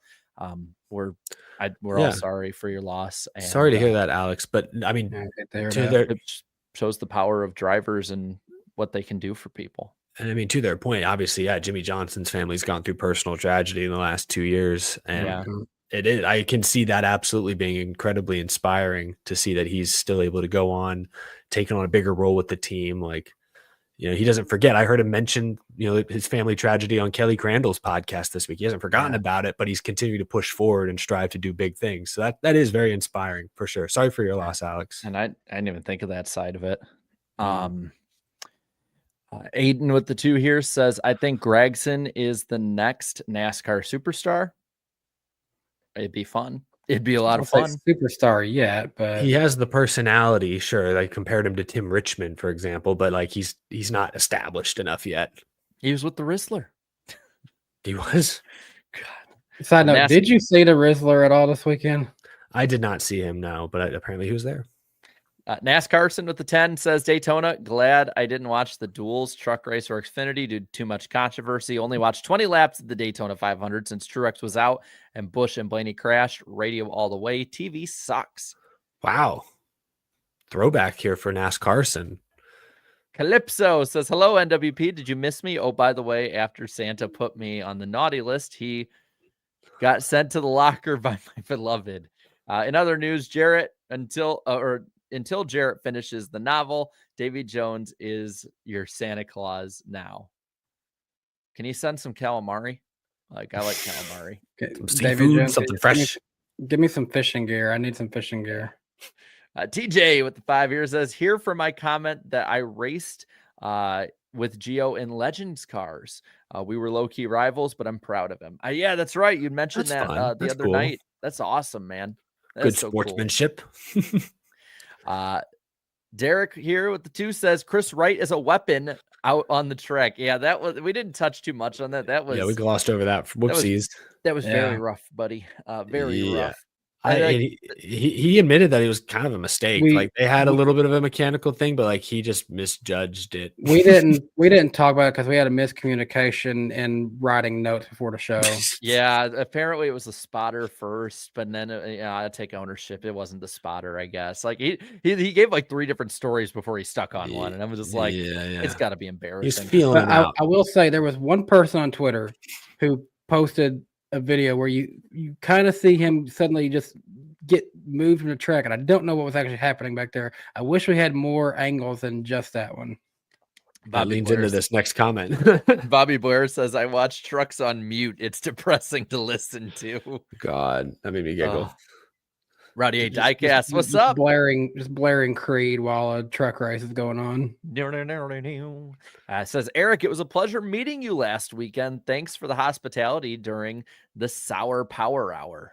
Yeah, thanks for stopping by. It was fun to see folks and do another live show and chat with everyone afterwards. It's good to meet you, Rowdy. It was always good to put kind of a name to the face that we see here in the chat all the time. Steve-O with the 2 says, put Cletus, an IDK player, in the booth. Sure. Yeah. It'd be fun. Hell yeah. Thomas with the 5 says, as Ricky Bobby says, if you ain't first, you're last. I guess that's why I was in the gutter. Well, no hard feelings at all. Evelyn Rose Blue says for the 5, Priest needs to get a pilot's license if he's going to be flying on the track, or FAA might be or is going to be mad. Oh, I man. can't read. Damn. Fred Dog for the 5 says, add pitch for Xfinity. If you're tired of waiting in long lines at drive-through for your favorite fast food order, don't do the right thing. Do the Grubhub thing. I found out. I actually found out this weekend. Slight tangent. It's short. I did find out this weekend how drivers are compensated for name dropping fast as Xfinity Mobile in interviews. I did find out a little bit about that. I don't feel comfortable sharing the specifics because that's probably not something people want, the drivers and teams want out there. But I did find out that there's like how that kind of works, and it just makes me hate that phrase so much. Dominic here says for the 5, I use an ad block, but would still like to support the 3 of you. What are avenues I can use to pay y'all directly? Also, what do you guys do for jobs? I mean, you don't have to pay us. Yeah, we would do this every Wednesday night for free. But I mean, you just did with that super chat, so that was very kind of you. That was good. That's very generous. Want to, that's probably the easiest way, but you don't have to. But yeah, and as far as what we do for jobs, like basically these 2 guys, their YouTube is their job. My YouTube is more of a secondary income, but my YouTube opened me up to a great full-time job where I basically do YouTube work for we're all doing media and content effectively. Yeah, just I'm working on a YouTube channel that has like 2 million subscribers for it. So yeah. Also, I love your profile pic. that made me smile when I saw it. West Virginia says, plus the news coming from IndyCar with Honda apparently having 9 out of 10 toes out the door. Maybe we get 5 manufacturers, but that's wishful thinking. We talked about that, but I see that you put that in around the same time, and I appreciate it. West Virginia. I love that name. Bryce for the 5 says, I ain't as good as I once was. I got a few years on me now, but there was a time back in my prime when I could really lay it down. Random song lyric. What song is that? As I once was. Is this Guess the Song? Keith. Oh, okay. I love that. Known that. That song was the theme song of my family road trip out to Montana in 2005. It was that song. As good as I once was. Yep. The music video is funny as hell too. That it is actually. Yeah. CM. Oh, and wait, 1 second. Is that another pup I see? I'm trying to figure out. Yeah. Yeah, it's pup wearing a Bengals jersey. Is that Joe Burrow? Joe Burr. CM, sorry I took your thing off your super chat screen for a moment for the 2 van thing. Said Fiat in the truck series. Oh, we'll see. Are they also owned by the same company that owns Ram? Yes, they are. Okay, yeah, but I feel like they'd want 1 for now. Justin with the 20 says, if Dodge does come back in 28 or 29 in the Cup Series, which is a big if, because I've gotten my hopes up on Dodge returning before, but if they do, Dodge is going to have to start making gas-powered muscle cars again. That's true. Yeah, all their muscle cars are electric now. I think I looked up the Charger has a hybrid, or not a hybrid, a V6 version. I think there is a version of the Charger that is still gas powered. As long as they got that, it makes as much sense as the Camry. The Camry has for years was just mainly a 4-cylinder. They had a V6 option. Yeah. Now they're all hybrids. Every single Camry is a hybrid now. SK Bulls with the 5 says, favorite Avatar The Last Airbender character. It's been Prince Zuko or Fire Lord Zuko, depending on how far into the show, since day Spoilers. one. No, and actually, really quick, I think we're like either it's already happened or like a week away from it being the 20-year anniversary of Avatar starting in 2005. Wow. You like Zuko, but I actually like the uncle pretty good. Oh, Iroh. He might be my favorite character too, Uncle Iroh. Voiced by Mako. With his tea. He's so wise, but also funny. And so soothing. We all love Uncle Iro. I have a shirt, and had the Gold's Gym. Instead, it says Iro's Gym, and it has a ripped Iro on the front of it. And I wear that to the gym or wherever I'm working out and stuff. Like I did a few weeks ago, I did like a 3-hour workout, and I just put that shirt on. And it's like way too big for me, and I'm like, I don't care. I'm gonna fill this damn thing out. I'm gonna bench 300 and all that. And But I you hit know my what? 1 rep max with bench wearing that shirt. For what he is, a flying 6-legged bison with a beaver tail Appa is pretty funny. Appa's Yep. pretty legit. Yeah, I was a day one Avatar fan, and like nobody I went to school with watched it. I got made fun of for having an Avatar watch, and I'm like, there's no way. This show is too good for people not to watch it. Yeah, I didn't I'm really watch actually- it until the pandemic. My sister and I binged, and you're gonna hate me for this. We watched Korra first. I'd seen a little Ooh. Avatar when I was a kid, so I was loosely familiar with the story. But we watched Korra first, and then watched all the Avatar I'm not a Korra in guy. succession. It was weird. Korra was good. I I think tried. Avatar was better. Yeah. I hold firm that I think Avatar: The Last Airbender. It's my favorite show of all time, but I think it's the best show of all time personally because of how good the storytelling was, and because unlike most other shows that you say is the best at all time in that list, this one was one that could connect with adults and kids in different ways. And there's not many shows that can do that are actually good. How Like did people be you- like SpongeBob, but that show sucked after season 3. How did you feel about the movie adaptation? There is no Last Airbender movie in Ba Sing Se. Did you ever see the Netflix thing they did last year? Yeah, it was okay. It wasn't my thing, but like it was much better than It was truer to the original to the Yeah. show, but I could only get through like 3 episodes because I could not stand the child actors. Wait, The poor kids were just so stiff. I was when the hard to sit movie through. when the movie came out, ironically enough, it was coming out around the same time as the movie Avatar, so it threw me off when I realized that Avatar was not the Avatar: The Last Airbender movie that was coming out.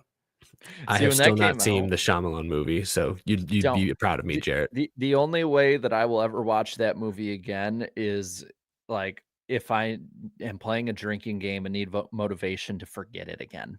I'm not watching. I watched it once, and that's enough. I mean, I'm not really one that's a big stiffler on like actors if they're really good for the role, but for the love of God, this is a literal show that is like based off of Asian culture, and you made everyone white or Indian, and it's Yeah, it like was a little weird. it didn't make sense. Like why? And M Night Shyamalan's like, well, I like the fire. I'm gonna get on a 30-minute rant about this, so I'm gonna stop myself here. We 'cause can. last thing I'll say. I have never watched a Shyamalan movie, new or repeat, since 2010 when that movie came out, and I'll never watch one again for what he did to my That's favorite fair. show. That's fair. I like justified. Signs. I like The Sixth Sense. Won't watch him again just because I don't like him. I know I'm a old head or He's or a polarizing boomer or as is, so something. you're not. I don't. That's fine. That's reasonable. The closest outcome is when Nostalgia Critic does a review ripping on his movies, because then it's like, well, I enjoy that and I can see how dumb it is. Tyler for the 10 here says William Byron back to back. Let's go. Took the checkered flag under green this time, so all the haters, cough cough, Eric, cough cough, can shove it. Haha. What? I didn't realize he was And a in that hater. case, I didn't realize. Yeah, I didn't either. I didn't hate. Are you talking about last? I didn't hate on William I- Byron's win. Last I knew, he was more of a Bowman hater, but than a Byron Yeah, hater. Yeah, wait. I never question. Let me just want to get the record straight. I never questioned Byron's win. I know Tyler McGonigal is a big Byron fan, and I He's think a huge Byron fan. he's He over. got I think on in my the ass past, a while ago. yeah, he's gone on youth before. Has he gone Yeah. on me before? What have I said against Byron other than I hate his big hat Byron shtick? But And yet you literally had 2 of those hats at your wedding. we did. Yeah, we You did. got me That's to wear. true. You got that like to be fun enough and passed around so much. I wore for like a minute a Texans hat, and then Riss grabbed the Cowboys one. I said, "There's limits, Riss. There's Well, I'll have limits." to find when- a photos to share. But yeah, at the wedding, I had a jumbo when- Houston Texans and Dallas Cowboys hat, and we're When I passing put around it the dance on- floor. When I put it on, I immediately wanted to get it off because it was wet with sweat at that point, and I felt weird. The guy on stage playing the trumpet got the Texans hat at one point. He was working really hard, but he was I think rocking he it. was jamming Yeah, a little too Ty- hard. Yep. Tyler's left a couple here, by the way. Next one here says, I'm so glad I had you sign that Byron card, Jared. So for reference, we met at North Wilkesboro. I believe it was Wilkesboro, if my memory serves me right. And he had me sign the Byron card because I had predicted that Byron would make the playoffs. And then he had 6 wins this year or the year before, one of them. Yeah. And then I was immediately proven wrong. I've owned it since then. When Logano inevitably proves me wrong, I'll own it because we have an accountability session. We own when we're wrong on this show. But he said he's been on such a ripper ever since. Rick's 300th win, 40th anniversary win, 10th Daytona 500 win, broke Gordon's record as the youngest 2-time Daytona 500 champ. I mean, he's going to have a legacy, man. And then real quick, to go back, because now he's calling me out. Have you become a Byron believer now, Jarrett? And for once, when I do my super chats, it's not on Danny's channel. Dang. I'm just happy. Keep up the good work, y'all. May you all prosper and boo Harvick. Yes, I'm a Byron believer. Live long and boo Harvick. I'm going to keep booing Harvick if he doesn't stop with these stupid force-fed remarks he keeps having to do. Yeah, I do wish they'd stop that. It's out of my reach, but I do have a Liberty Byron diecast right next to my desk. I don't have any William Byron merch. I hate him. I hate him, Tyler. He's just gonna go full heel. I'm just kidding. ZH with the 2 says, good news. We all have more points than Briscoe right now. Yeah. I'm considering a full-time run. Shoot, I missed one more of Tyler's here. What are y'all's thoughts on the new Jurassic World movie? I think this one's right up my avenue. Is there another one? There's one coming out. Oh wait, I saw a trailer for it. It's not got Chris Pratt. It's kind of going away from that. It's a reboot, basically. Yeah. Right. Well, so as a Jurassic, I'm a big Jurassic fan, and I'm talking I know all the lore from the a lot of the comics and stuff, and all of that, and I'm cautiously optimistic. I don't believe when all the actors I've been wanting to be in this since I was a little kid. Yeah, okay, every actor says that, but I like all of the stuff based on real dinosaurs because they're going a lot more scientifically accurate with the Spinosaurus and the Mosasaur and stuff like that. I know there's going to be there's 4 people on the Spotify side that just rip on me every time I talk dinosaurs. And it's okay, if you're 3 hours in at this point, you kind of made your own bet on this, so we can talk. Dinos. I hate the idea of the stupid mutant thing. I know there's probably something behind it and all of that. It's not a hybrid this time. It's a mutated. They're calling it the D-Rex, but it's it looks like a xenomorph mixed with a rancor mixed with a T-Rex. That sounds kind of hard.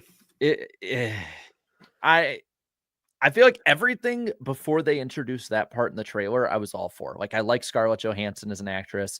I think Mahershala Ali is in it as well. All the actors I really like. The writers in it, they brought David Koepp back, who wrote the first one. I like all of the people in it. Jared, have you ever ridden the dinosaur ride at Disney World? Was it based on the 2000 movie? Yes. Yes. Yeah. Oh, you've ridden it? I love that ride. It's closing. It's closing next year. I know. I saw that. Very sad. Damn it. I'm glad you've ridden it though, because I'm I would love to ride that with you one of these days and see if you're into it. I feel like I've never done it, but I've seen videos on it.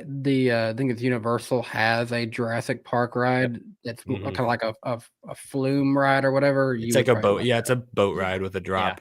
Yeah. I rode it when it was Jurassic Park, and it hadn't broken down much just yet. But then the Jurassic World one I saw, it looked pretty bad, but it might need an update.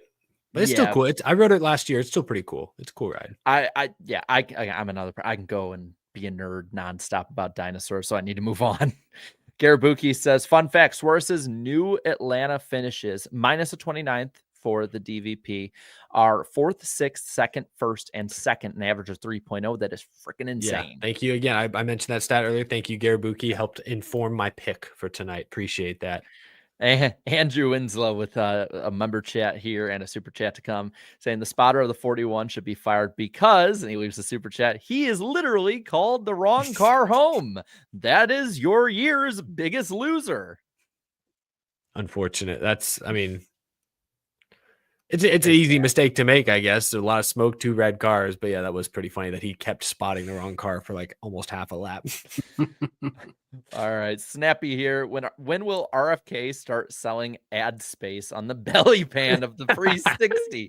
Seems like a missed opportunity. Okay, they need to do that just in case he flips again. Like- I want to see a sponsor logo down there. That's I need to funny. make Wonder Bread. Oh, It'd have to be Kings. Oh no, they lost King's Hawaiian. Shoot, no, yeah, they get Wonder Bread. no. Kroger Cottonelle toilet paper. Have that on the undercarriage. And then just literally like a roll of toilet paper, the Cottonelle logo, and then something that says "You found us." Peekaboo. That's Damn, funny. Tyler really on it tonight. I appreciate it, man. Says, what's y'all's at-track plans this year? For me, there's nothing before July. I'm making sure I'm here for Riss and the baby to come. But after that, I'll see. I want to get to at least one. I want to keep my streak going. I've been to at least one race every year since 2006. Good streak. We might be spontaneous and just buy some tickets and go to Atlanta on Sunday. I'm not sure. It's pretty cold, so we'll play that one by ear.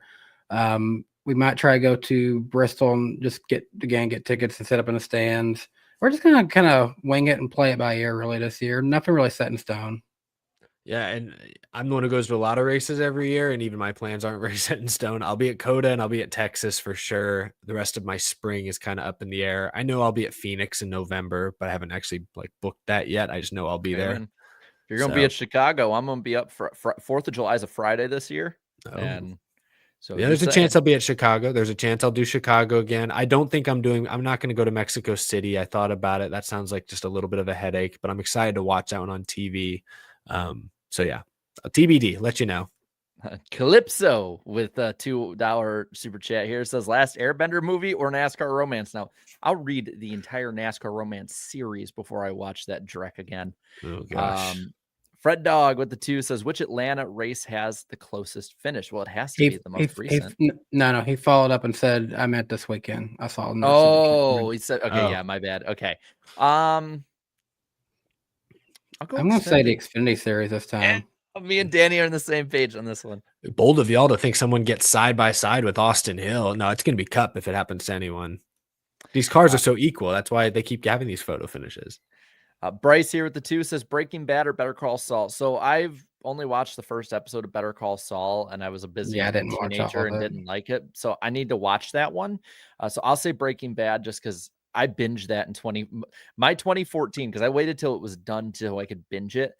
My 2014 summer was spent watching Breaking Bad and going to Virginia watching Breaking Bad in the car the whole time. Yeah, I don't remember what year it was. I watched Breaking Bad while I was in college in my dorm. So I've seen that one. I didn't really get into Better Call Saul. I've seen some YouTube shorts every now and again of it. Looks okay. Isn't there like a separate movie about Jesse, that like El Camino or something like that? I have seen that. I liked it. It's definitely slow, but I'm also somebody that like I like slow moving paces as long as there's real development through it. So I like to try to find that one and watch it sometime. I've never seen that. I think it's on Netflix. I watched it when Riss and I got snowed into her house she used to live in at her dad's back in like five years ago or so. We got snowed in, and she's like, you want to watch El Camino? I know you watch Breaking Bad. I'm like, hell yeah, let's do it. So I've not seen Breaking Bad or Better Call Saul, but in film school they made us watch one episode, the pilot of I think it was the Brazilian version of Breaking Bad. And okay, I have seen the pilot. I've seen the first episode of American Breaking Bad because it was remarkable how similar the Brazilian version was. Different actors, different setting, different most stuff, but like they had different actors. Beat for beat, it was very similar show. I thought it was just going to be like still Bryan Cranston, but just the Portuguese dub. Fully redone show, very much beat for beat, similar to Breaking Bad. I don't know how many seasons of this one they got. Who is Brazilian? Like all these, iconic actors that I wish I remember if it was for sure Brazil. It was some, I think, Spanish speaking, or I don't know, some Latin country, I believe. Have y'all seen the edits of Breaking Bad, but it's made to look like animated like JoJo? And it's like, but it's like the whole time it's using lines in the show, but then they're all like beefed up and muscular and they're like eating nails and protein. It's the funniest damn thing. We're 3 hours in, so we're just off the rails at this point. You're right, Danny. There was no way I was going to avoid that. Yeah. Eric, have you watched any of the John Candy movies I gave you guys? No, I haven't yet, but they're sitting on my nightstand. Actually, no, they're sitting right. I have them right just off screen here. We'll get to them eventually. I just plugged my PlayStation back in, so we have a DVD player. The next big rain delay, you need to just pop one in. Yeah. Do. Start with Uncle Buck. That's okay. That's a good one. That's one I'll start with. Blue Jimmy for the 5 here saying, seeing Jimmy finish P3 made me feel joy I haven't felt in ages. If he would have won, I for sure would have screamed louder than a sonic boom. I don't blame you, man. We would have heard you in Tennessee, I'm sure. Definitely. Bill's Wagon 17 for the 2 says the cameras are staying on. There it is.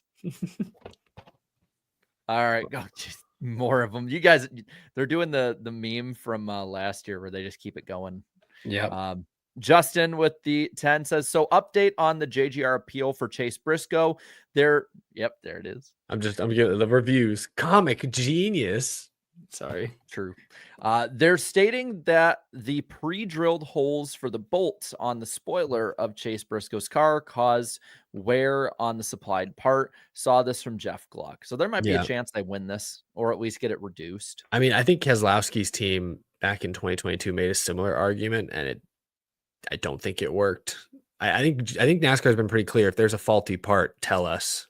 Yeah. Don't try to like force something. But maybe I'm misinterpreting. The Racing Rail Fanner 93 for the 20 says, I think I'm a good luck charm or a curse, depending on how you look at it. I was at the 500 for the first time. Was it last year for the first time when Byron won? Yeah, so last year. And I was there this year when he won again. Thinking of going again next year. Will he win again? If you repeat, let us know if you're going. Remind us of this, and then do it right before we do our Daytona 500 picks. Yeah, and also that's a very nice looking steam locomotive. And glad to see there's other racing and train fans out there. Check out DannyB Trains. Has anyone? I'm sure someone like Petty or someone way back in the day has anyone done won 3 Daytona 500s in a row? I don't.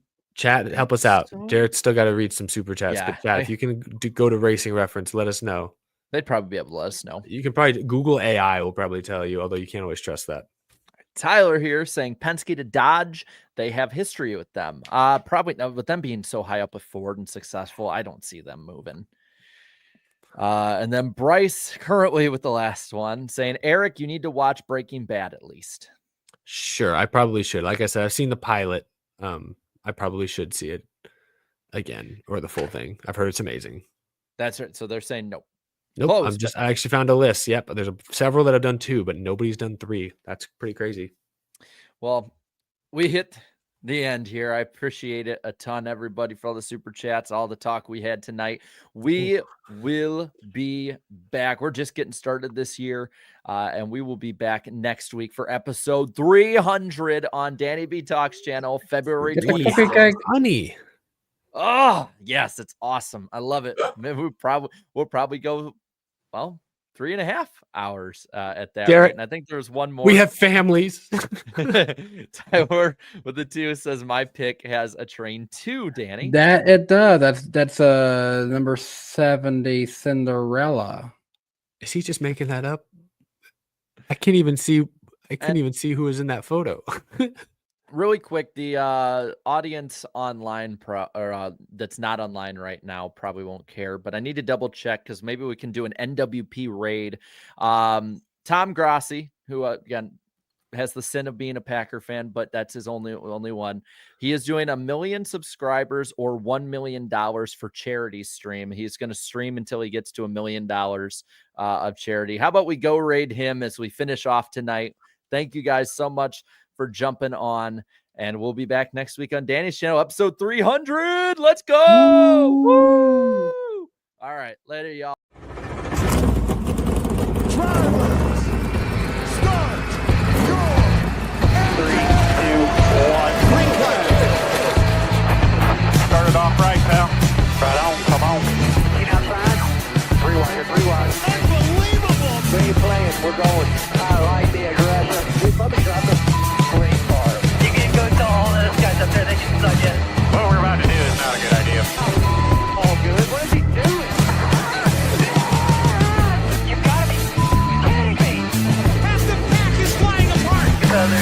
See you at the line. Oh, backup cars come piling in as well. Come in the line. Hello. Come back on him.